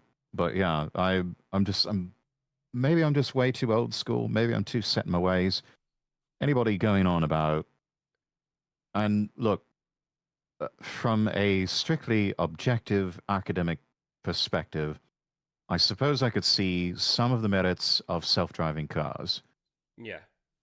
Of that sort of turning on that functionality in busy traffic like he's talking about. It still makes you sound like a tourist. It still makes you sound like someone who is not a proper petrolhead. Yeah. I get it. For it, like maybe like still sound like a tourist. Yeah, there's space for it, like maybe like taxi in a sense of maybe you got hella drunk and to avoid driving yourself, you ordered Uber and Uber is a fully autonomous vehicle. I can see it like that, but your own personal vehicle, I mean, it's a nice party trick. Yeah, but in the end, that's kind of all it is. Sort of. Anyway. Like, you don't have to do anything. That's kind of nice. And that's the tech that It's a bit too nice. I'm most excited for. I think the daily driver cars should be appliances and can be appliances, and that's totally fine. What do you think of them turning these things then into subscriptions? It just seems like more and more companies are leaning towards, hey, if we get all these people... You will own nothing and be happy. And you'll pay for everything. Yeah, even for your heated seats, which that still just drives me around the bend that BMW would even think of doing something like that. Dude, I was like, no, I'm not paying you $20 a month to use my own bloody heated seats. I think it's in this Fuck video off with that. Or another video. They are charging you a subscription. Well, Toyota is charging you a subscription to turn on your own radio. And there's some cars, you know how we have automatic headlight, high beams now? Now they're putting that behind a paywall to use the automatic headlight beams, which is a safety feature, mind you. Yeah, it's like safety feature like that. How can they legally get away with that? Yeah, I would think that the regulators would want to have a word about that. Which is like, look, I'm fine switching them on manually. Yeah. But still, that's stupid, charging a fee to have something do automatically that is a safety function. that that's going to get people killed. That's going to get Yes. people killed, and it's going to get them sued. And the only people that are going to really get out ahead with that is the lawyers. Yep. On a subscription with us, we'll make a lot more money. Sure. And I'm sorry to keep pausing, but if they are wanting to charge a monthly fee for me to turn on my own radio in my own car, Yep. I am ripping out that head unit and I am installing a Pioneer or a Kenwood from a shop down the road. This is why I think it's ridiculous that people pay for Spotify when regular radio is just as free, and you get a lot. Not Spotify. Sirius XM. I got it mixed up. Sirius XM, where you can get a lot of the same channel that you get on Sirius XM on the regular radio. You just got to look more. That's it. Yeah, it ultimately just makes no sense, and you're also charging a fee for something that less and less people are using, because it's like the only reason I would ever listen to SiriusXM is because I've run out of something in a playlist on my phone, or my phone is dead.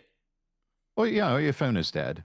Same with standard AM/FM radio, which the AM band in some countries, especially European Union nations, they've stopped shipping cars with AM radios now.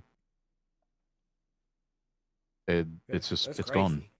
And they've even, I think, some Nordic countries, they've turned off the AM spectrum, mainly because it interferes too much with Bluetooth frequencies. But just going to FM or whatever's left of HD radio, which I think that's been phased out in the US. I'm not seeing any talk about HD radios. They're not trying to phase them out. They're just trying to lock them behind a paywall now. So basically, if you're not using Apple CarPlay or Android Auto, if you want to use your own system that comes into the car that you mentioned earlier that you're paying for, they're trying to lock those features, the inboard navigation, the radio, and all that. They're trying to lock that behind a paywall now. Which again, I hate that. These companies are trying to take Apple CarPlay and Android Auto out. Chevy is already doing it. Ford is trying to do it. Who else is trying to do it? It is all just a continuation of inshittification by private equity. Yes. Of doing the rug pull of what was once free, they're now charging you through the nose for it, and it just makes everyone hate it, and it just makes the product itself, in terms of perception and quality and everything, it's shit. Yep. Yeah. It's sad. It's sad, and it only goes on for as long as we're willing to tolerate it. Yep. Need to make more and more people I suppose when new car dealers start having masses of inventory to get torched by people pissed off enough about it, they might stop. But until that time comes, this is gonna keep going. We're in a messed up where times are bad when we agree with radical leftists on torching some vehicles. Yeah, because how else are you going to get through to them? How else are you going to get through to them except to hit them in the pocketbook where it hurts? And that's about one of the only ways that it's going to happen. Not that we're advocating for that sort of thing for legal reasons. We disavow, but this is where we're at now. This is where we're at. This is only a discussion. We're only expressing our opinions. We're not advocating for anything of that sort. Yeah, sad state of affairs. It really is. And it didn't have to be this way. It really did not have to be this way. That's the right business model. So if you can trick people, or trick is the wrong word. Convince. If you can Nope, convince that was people right. to do Accurate. it, You had it right. really hoping they can convince people to do it, then they're going to do it. So the question is, how hard are people going to push back? And that kind of thing. I mean, what do I think of it? I don't want to do it, but do I want to do anything? Do I want to have 19 different TV subscriptions so that every time my son wants to watch something, I got to actually Google how to watch it, before I can actually watch it? That's insane. Yeah. But that's When you think about it, Google has become the new TV guide. YouTube. I tell everybody to go to the University of YouTube. Yeah, but to find out what's on where, Google has become the new form of TV guide. I don't know if anyone's old enough besides me to remember TV Guide. It was an actual thing you could buy in the supermarket, or you could get a version of it in your local newspaper, showing you what's on what channel and at what time and on what day. Yep, it's the best way for I know they used to have it on the remote too. Mm-hmm. Yeah. No, it became a digital thing with cable and satellite, but before that, it was a print publication in your local paper or on the shelf at the checkout counter at your local supermarket. The yellow pages too. Oh, yeah. Who even remembers the yellow pages, or picking up a phone book, trying to figure out, or like what I the asked phone this number question is last for week. Atlas. Who all knows what an atlas is? Yeah. Yeah, if you're a professional driver, you still have to keep one of those in your lorry and refer to it, because sat-navs will fail on you. Yes, they will. Back when the phone book was my weapon of choice. It made for quite the blunt instrument. That thing is soft and a brick at the same time. How, Sway? How? Gives new meaning to the old slogan, let your fingers do the walking. I'm saying. Things, and that may happen with cars if we let it.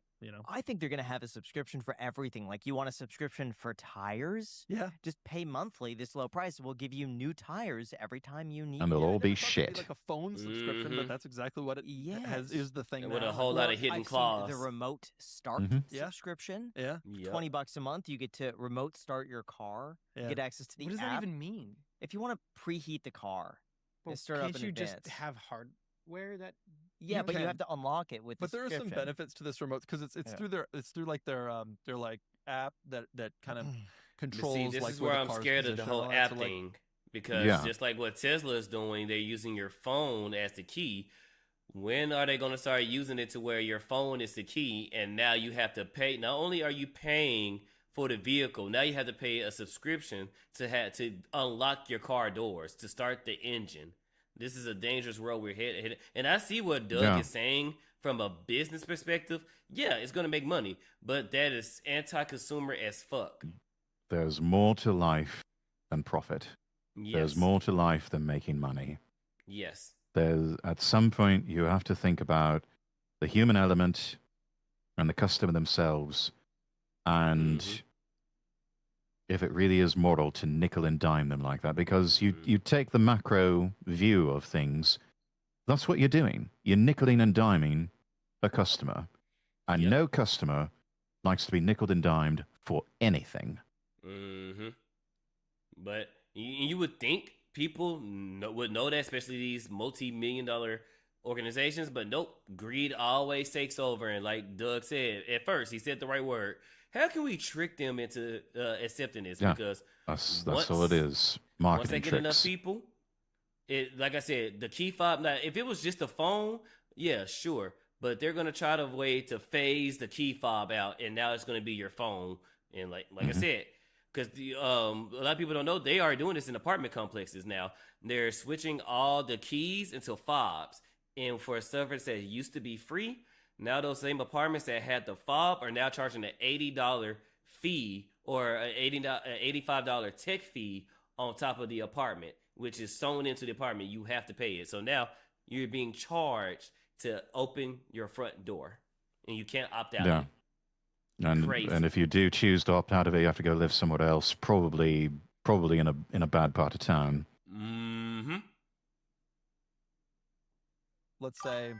Let's say I flew out at the airport. My wife's coming in the next day.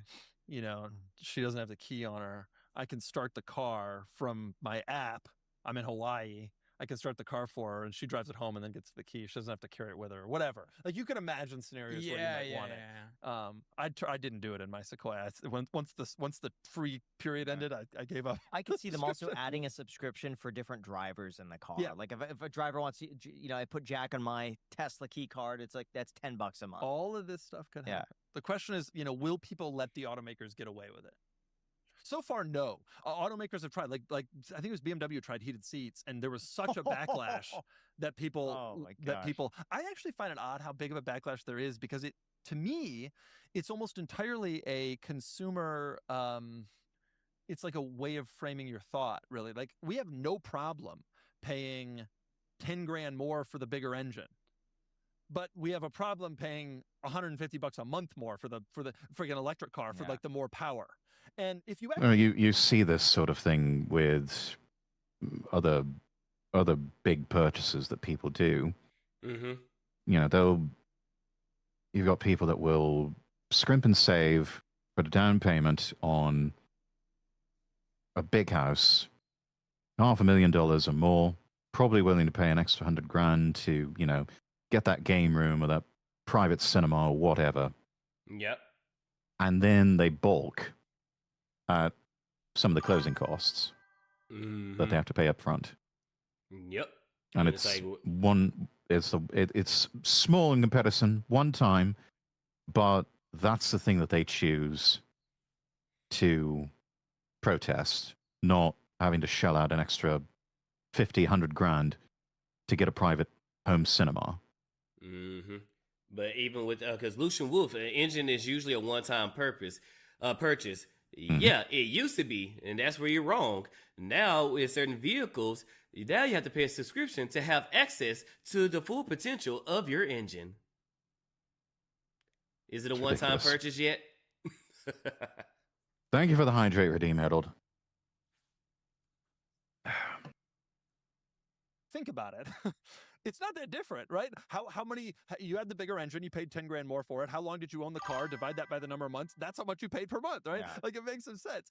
But that's not how people think about it. And we made that, we tried to go down that road in our podcast as like a thought exercise, and people were vicious. That's not how they think about it. You know what? I want to make a prediction. I think for electric cars, you're going to have to pay a subscription to unlock more range and more power. Mm-hmm. Yeah. There are already EVs that make you pay more for more power if you want it. Yeah. It's actually, you know, it's interesting because Tesla, anyone? Illegal. That should be illegal as hell. Yeah. Like, what if you only want a car that has a heated driver's seat? Yeah, but when you're Elon Musk, the richest man on the whole damn planet, you can buy any politician you want. Yeah. True and real. $5 every time you want to start your engine. Yeah, probably have probably have one of those little intake things where you just slide your $5 in or swipe your card. $2 if you want to refuel your gas. But I want a car, I got a family. I want a car that has all the heated seats. So you don't. Petrol price is not included. You pay the $2 a month for the heated driver's seat. I pay the $20 for the. You get the point. Like, you can actually see a way, but of course the companies will not structure it in a way that will benefit the consumer. No. But you can see that happening. Like, do I need a radio in a car anymore? I only ever hook up my phone and use Bluetooth. I don't care about satellite radio. I don't care that it's even installed. The module's even there. I would happily pay. Yeah. When is, I mean, I listen to satellite radio on occasion. I don't really subscribe anymore. But when's the last time any of you in chat or Spydr, when have any of you turned on Sirius XM? Ooh, well, I never, because the one time I used Sirius XM is when I had bought my Hyundai Accent, and they gave me 3 months for free. As soon as those 3 months for free. Guess who was using FM radio? But to answer your question, when was the last time I touched the radio? It's been a hot minute. I can't even remember. I know it was this year because it did happen one time where I unfortunately had to deal with regular radio, and I had to listen to mumble rap again. Because I think it was. I think my the phone charger I had, it finally gave out. It was either the cord or the port that plugs into the socket. So on my way to Best Buy to get another one, I had to hear.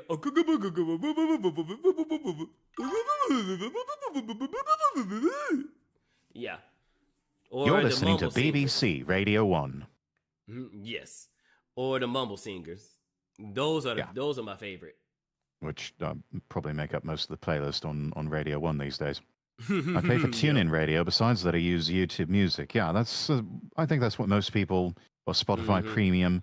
But for those of you who are outside of North America and don't know, satellite radio, specifically Sirius XM, basically imagine like cable or satellite television, except it's all radio. It's all audio-only channels, and it works similar to your standard AM, FM, or marine wave radio bands. Just everything is through satellite, through a small little satellite receiver built into the car's antenna. It's not even a proper aerial anymore. It's more like a little fin. Like shark fin. And just picks up everything from a satellite in the sky. So clear view of the sky. You can pick up CD quality stereophonic sound, and across hundreds of channels. But that's the thing, is that most people are not willing to pay for Sirius XM. They'll listen to it with a free trial, with a new or even a gently used car that's got it built in. After that, nothing. Oh yeah, when the first time, like I said, the only time I listened to Sirius XM is when I had bought my Hyundai. When I bought my Acura, as soon as I seen Sirius XM come in my mail, it went straight to the shredder. Mm-hmm. I didn't even want the free trial. It's not worth it. I mean, they're like, to get everything, they're asking you for $30, and it's like I don't listen to all that enough to justify that. Yeah, it's like, dude. I don't even know if I'd want the $10 or $15 package where you just get the music channels. Exactly. Because I've got maybe a handful of channels that I would listen to, and I can just listen to all that stuff through Spotify or some other service. And they're still giving you ads, so you're still paying for radio. Yeah, it's slightly different because you listen to slightly different songs, but you are paying for advertisement.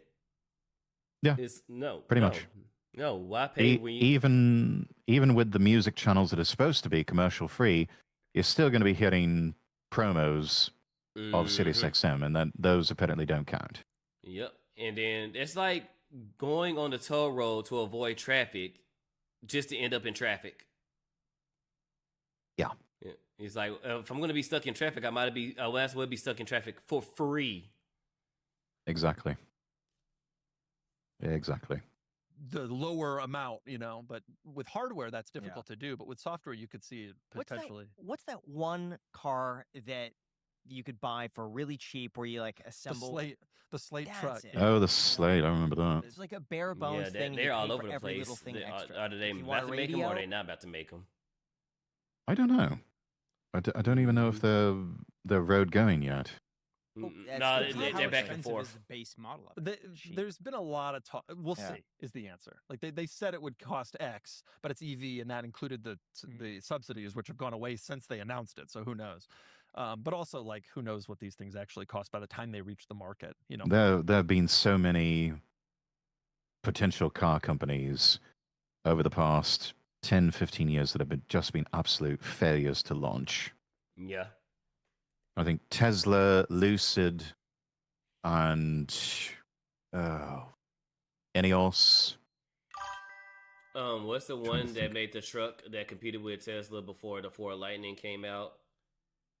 I don't remember. But maybe you can count it on one hand. The amount of car companies that have survived long enough to make an actual road-going car and sell it through a proper dealer network. Ruby, welcome in. My mum uses Sirius, not me, though. Yeah, it's mostly the older generations, but also older generations are the only ones that are still listening to, say, AM talk radio in the US, or radio in general. Most of radio is now suffering from the Woolworths effect, where the older generations are the only ones listening. Younger generations, they're not bothering, because there's nothing there that's of interest to them. Because why would you? Why would you listen to music radio on the FM band when you can be your own DJ, build up a playlist of music you like through an app like Spotify? Yep. No commercials. Nothing. And, all and that's you. little or no commercials, yeah. Certainly not as many commercials as what you would find on FM or even AM radio. I mean, I was always, it always floored me the amount of commercial breaks in AM talk radio. You know, I actually built up a playlist in Player when I had a premium subscription to Rush Limbaugh, just to see what it was like. This was a 3-hour show broadcast over the midday in the United States. And later on, you were able to get it on demand, commercial free. They put so many commercials in Rush's show. A 3-hour program could be compressed into actual programming time, 90 minutes. Yeah. Half the time it was all commercials and local news and station breaks. It was like what YouTube had did with Kirsten stream that one time when she had put them on blast. She had like a 3-hour or 4-hour stream, and that thing was filled with so many ads it looked like Morse code. So pretty much that's what they're doing. Yeah. Yeah, it's insanity. Which you're still paying for, by the way. Yeah. If it isn't opera, classical music, or rebroadcast of old radio plays, I'm driving with nothing on. Yeah, some people just opt to do that. I don't know. Me, I've got to have podcasts or an audiobook going. It's getting to the point where it's getting hard for me to have certain types of music playing because it actually does relax me a bit too much to where I start to feel fatigued. True and real. Real and I true. I put on like jazz music or city pop, which is still lively enough, but even then it's like, oh shit, I'm gonna fall asleep at the wheel if I keep listening to this, so I had to turn it off. You gotta put on that rock music. It's a cool idea. The thing that has generally stopped that has been manufacturing. Like, it is difficult to have like a menu. It's much easier to, okay, if they get the satellite radio, they also get the heated seats and they also get the heated steering wheel. And then the manufacturing process, it makes manufacturing a lot easier, which in a way I think has probably made some of those features just generally cheaper. That's what's been hard for automakers to do it. Cars that had individually selectable options, it was always more expensive than like bundled packages. What's one feature that every single car that's made in 2026 should have? Yep. I don't know. I don't think there's anything that's like that essential that isn't mandated by the government. Okay, sure. Like backup cameras, but you have to. Like, I think most people, you know, you should still be able to kind of choose what you want. And some people really do want bare bones, ultra low end stuff. Sure, but I'm gonna say something. Let me say something. I think it's perfect. Front facing cameras. Front cameras are really nice. Not that many cars have them at all. I do think a camera rear view mirror is the greatest feature I've ever had in any car, and I think it should be. That is clever. I do think that this is going to get me in trouble with the car enthusiasts, but I do think that hybrid technology has proven itself and is already in most cars, but probably needs to make its way into basically every car at this point. I mean, systems are good. Yeah, you can build a hell of a sports car with a hybrid powertrain. I mean, it is more efficient. Toyota's hybrid platform, torque is available instantaneously. The fuel economy is absolutely incredible. And everything. I'm sorry. Go ahead. I'm sorry. I think the only people that have really perfected it, though, and put it in a proper sports car has been Porsche. Everyone else can't be bothered. Well, because they're going mostly by the carbon or the emission things. They just try to make it more fuel efficient, in which it is. With hybrids was the first one to do regenerative braking, where when you brake, it recharges your batteries and stuff like that. It drinks less fuel, so you're going to the gas stations less. Charging, it doesn't take that much to charge them. So hybrid vehicles are charged up by the petrol part of the engine. So unless it's a plug-in hybrid. Yeah. But yeah, hybrid vehicles are like the only bad thing about hybrid vehicles is, of course, like with anything, when that check engine light comes on, that's the only thing. But outside of that, there are more positives and benefits to hybrid vehicles than there are electric vehicles. Yeah, and I mean, nobody's really attempted it before, but a hybrid diesel engine. You're talking about incredible fuel economy with that. Yeah, And who knows how much more low-end torque you would get from the jump. It just, yeah, but again, car companies can't be bothered with that sort of thing. And everyone's decided that they're just going to skip over that and go to EVs. Yep. And then we're going to charge you for everything in the EV. So yeah. Don't like having the window open, but the wind and sound from outside makes the journey easier to stay awake if it's hot, bright, and in the summertime. Yeah, but I think one thing to keep in mind, just a matter of perspective, Harold, is that no matter where you go in Europe, the driving distances are always going to be a lot shorter compared to anything you find here in America. Yeah. There are some parts of America where half an hour's drive is considered a short trip. Whereas in, places in the UK and in the EU, that would almost be like a day trip for a lot of people. But for the Americans, it's nothing. That's just your daily jaunt or driving to work in the morning. Like one best example is in Texas. We have a city like the DFW area, and then we have El Paso, Texas.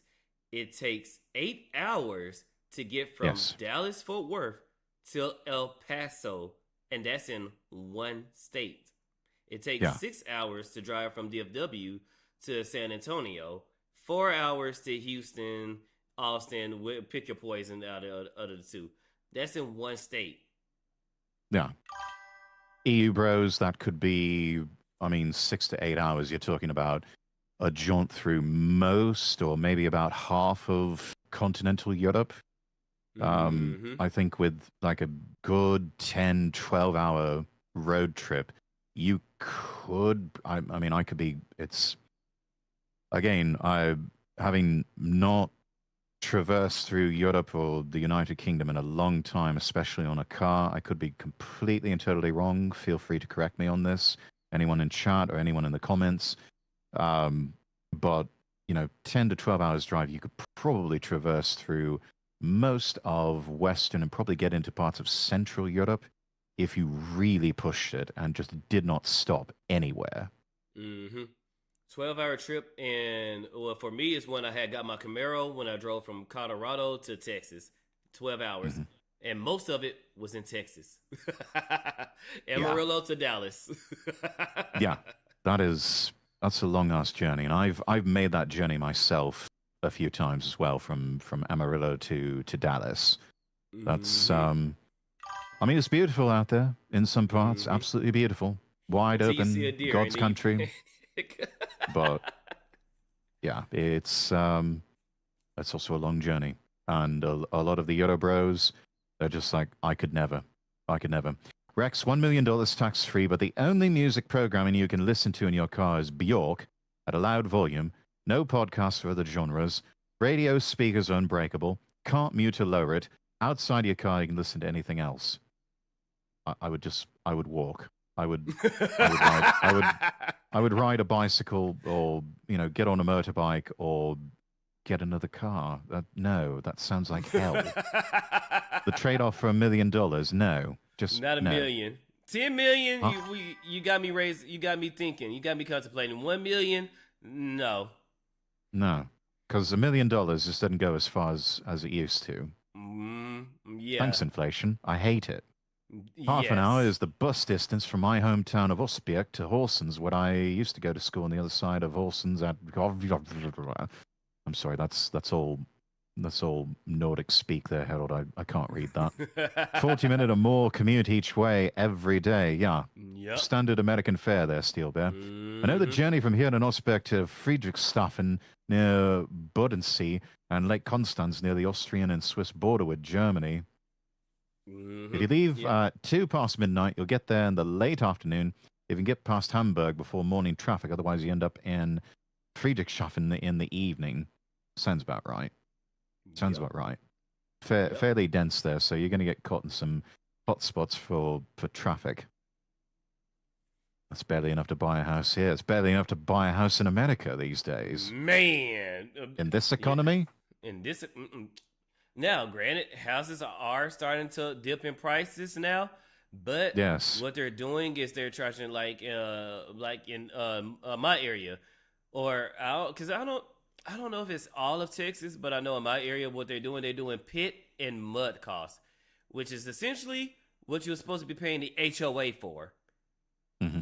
So they just found another way to tax you. So not only are these houses way overpriced, but now they charging you basically the HOA fee. That's what's supposed to cover what pit and mud is. Now they separate it, so now you're paying for your amenities twice. Yeah, it'll work until it doesn't. They're going to keep trying to milk as much as they can, as long as they can justify it. But they're very quickly running out of time, I think. And they're wondering why people are rather getting in apartments. And in apartments, they try to do that. They try to, lowball people and raise markets because, people couldn't afford houses and stuff like that. But people found a way just to like, you know what? Especially with these companies was buying rental houses. So basically, these apartments think they can just charge anybody like what, $1,500, $1,700 for a 1-bedroom. And then these companies that bought houses said, you know what? $1,600 for a 3-bed, 2-car garage. What's up? And how many people jumped into those houses? So apartments is like, yeah, how about $1,100? There you go. It's still a little bit too pricey, but there you go. Still way too expensive. Mm-hmm. All of it's just too bloody expensive.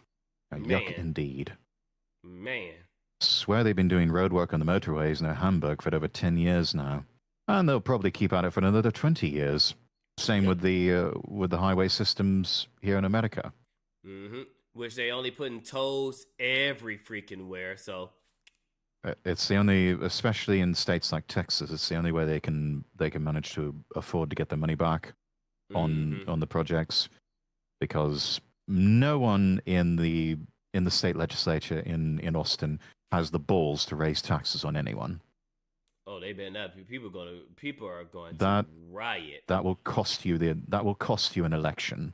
Mm-hmm. You will not only be primaried, you would probably get recalled. Man, real quick. Yeah. So those of you Texas bros out there, embrace the suck and get your text tag. Mm-hmm. This point, not necessarily plug-in, not full EV, but there are now ways to have mild hybrids that control certain components of the car or that fill in a little bit extra in terms of power when you're accelerating, and they're really beneficial in terms of fuel economy, and they don't seem to add that much more to the price. Other than that, front camera's nice, but the automaker can charge for that. You'll pay it, you know? You know what? Yeah, fuck you. You'll pay for it. Yep. Camera, Yeah. There are a lot of cars that come with the thing. And I don't know. Texans have also allowed mass H-1B invasions of Indians and Mohammedans, and it just... Unfortunately, we were lied to. But now we're trying to get the asses out. I'm sorry. Like, you guys are cool and all, but y'all gotta go. Californians, y'all gotta go as too. Rupert Lowe so famously said, if it means millions must go, then millions must go. Look, and I think we need to go ahead and do a mass deportation.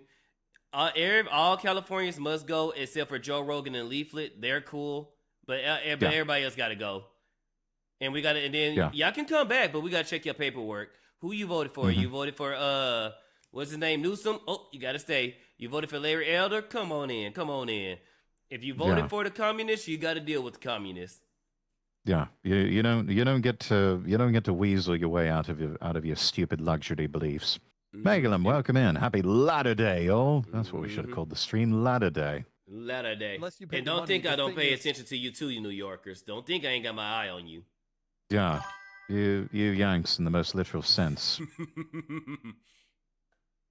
Fuck off back where you came from, or go to Florida. You can be their problem. Yes.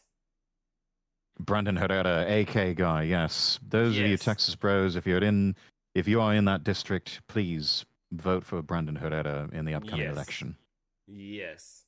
Rex, what if it was up to 5 or 10 million? Same scenario. How much would make Bjork tolerable? Bjork, that's just it. Bjork is not tolerable. That's the whole notion itself is a misnomer. It's like, no, it's Bjork. And I would say, unless I get to fuck Bjork, which it's like, no, she's kind of getting a bit long in the tooth.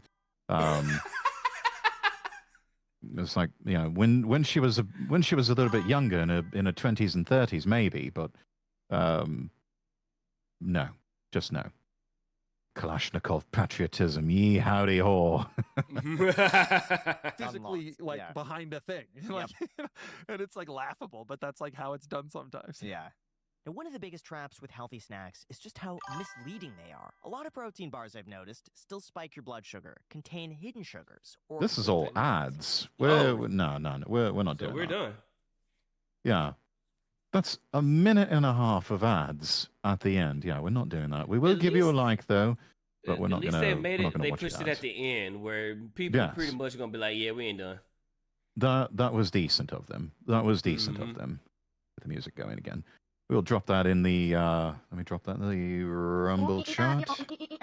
Bjork, yes, Icelandic singer who looks like a cross between a white girl and an Asian girl. You know, think Alyssa, what's her face, the ice skater, only a bit more, slightly more butterface or something. I don't know. Oh, she finding out butterface. Butterface. Basically, yeah, sort of. The body is like an 8, but the face is like a 3. A bit, yeah. Okay, yeah. She's finding out butterface. Yeah. Yeah. Right. I think I possibly need to call it here unless we want to keep going with some other things. We've got so many other things we did.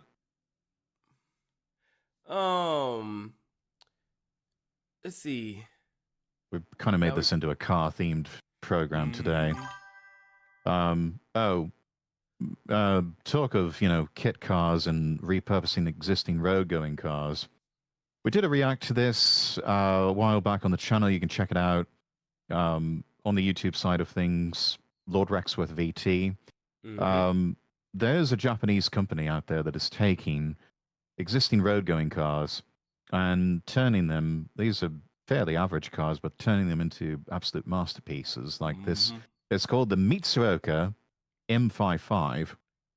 Now, getting Dodge Challenger vibes. And if you can believe it, built on a platform of a Honda Civic hatchback.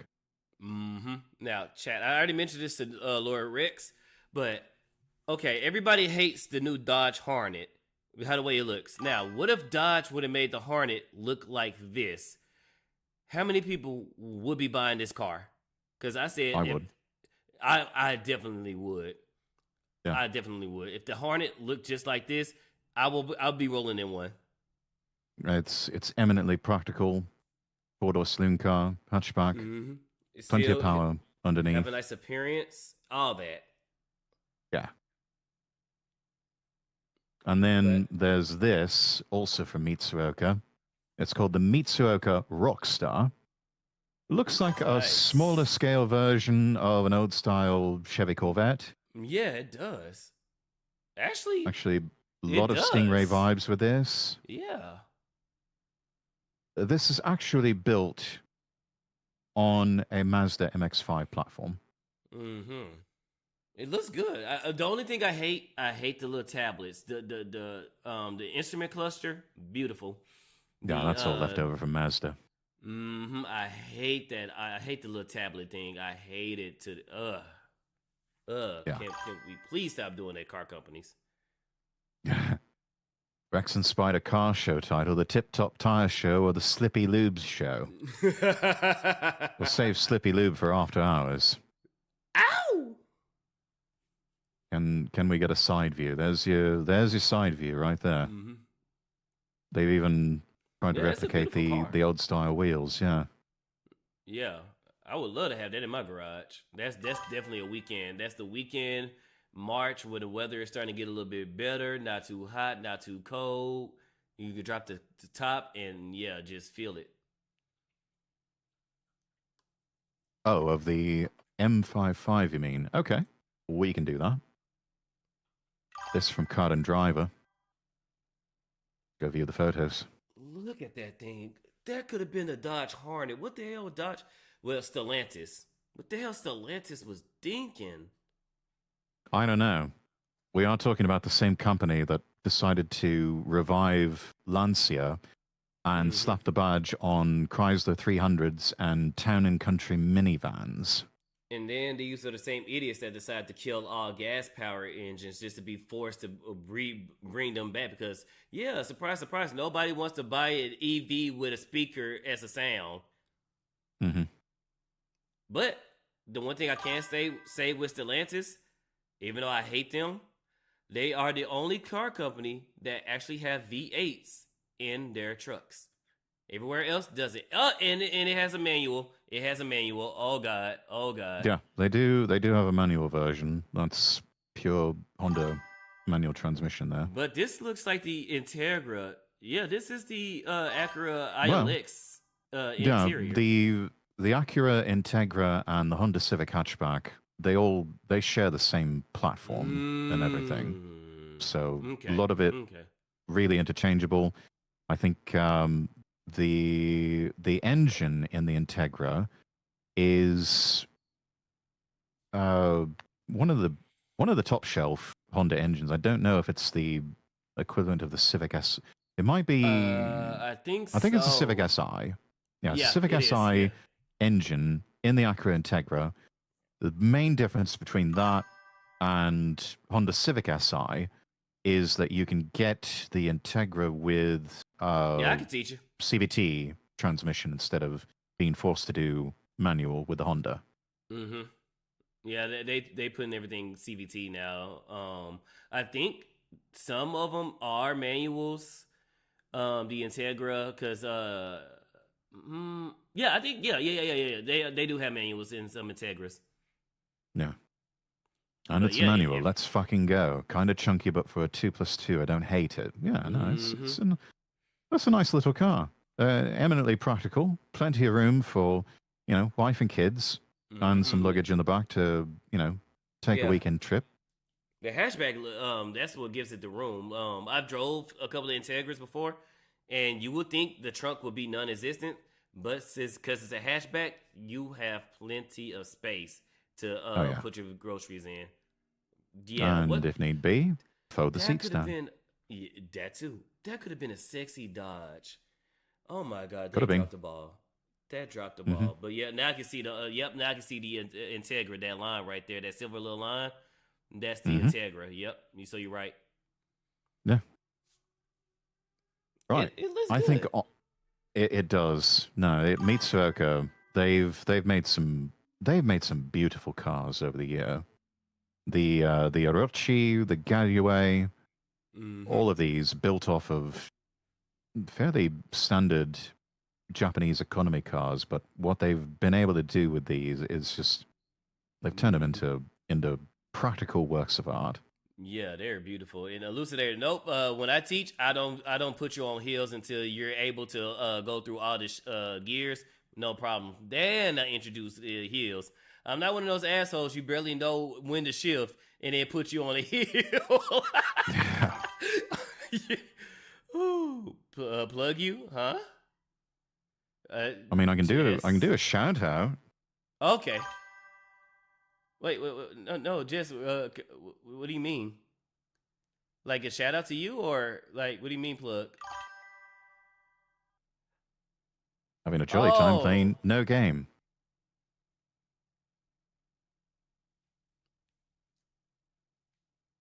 I mean, that's what we can do. That's the best we got. Hopefully, you got your socials linked on your Twitch page there, Jess. Otherwise, it's Jess. going to be a dead end when people click on it. Yeah, let me get your actual, go follow Jessmate over on X. Yeah, let me go get her profile of At least let them buy dinner first. Lamau, JK. Plugger? I barely know her. She is the dinner. What? I think on that note, we should find someone to raid out to. Because I do need to be dashing off here for dinner plans.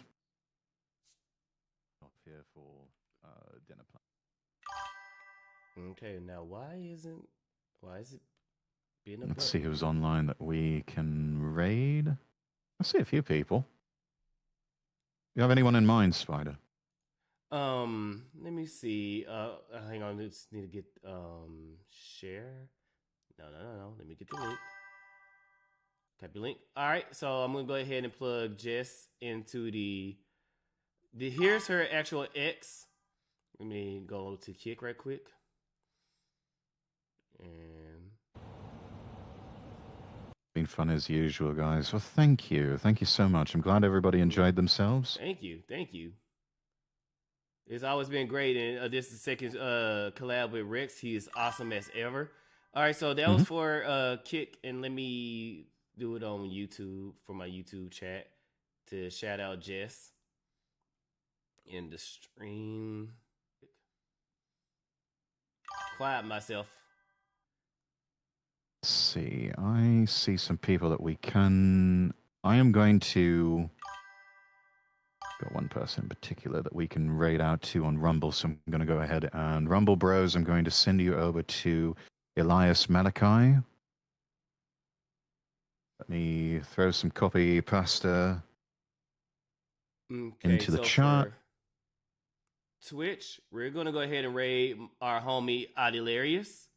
He is currently ready to go. He is currently playing Command and Conquer. So we're going to do that for Twitch. And then for Kick, we're going to host, because they don't say raid, they say host. We can go ahead and host Kirshay. Go ahead and get you and she's playing a rather risque game. So okay, we're going to host on Kick to Kirsha. We'll do the same. Okay, let me drop copy pasta in the Kick chat, and also let me drop that into the Twitch chat, and we will... Elucidator, thank you for the follow over on Twitch. All right, let's go ahead and set up host. Yeah, sure. Send everybody over there too. She's playing boat game, and she got one of the new suits, and she is definitely having fun with the boats. Hell yeah. Oh, lowercase k on the Kirsha. Hang on. I'm finding out that if you want to host, it is case sensitive. Oh yes. On the username, so we'll set that up over there. Okay. Enjoy Kirsha for the remainder of the afternoon, evening, everyone. Enjoy the boat women with the based Bostonian Foxu. And then can you copy and... Can you drop the name of the person you're raiding on Twitch? Oh yeah, let me okay, let me go back to him and let me copy his... Oh no. Let me copy it. My computer. Copy, and where do you want me to paste it on Twitch? Yeah, just drop it in the DMs for me. Oh, DMs? Okay.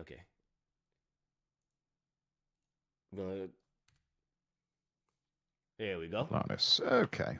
That's it. That's what we got. All right, thank you guys for coming to the stream. It's been fun as ever. Be sure to give my man Lord Rexworth a like, follow, and share. Also, go back to his old YouTube videos and give them a watch. You will enjoy his content. He's a very entertaining guy. Yes, you will. You have no choice. And you all love his voice.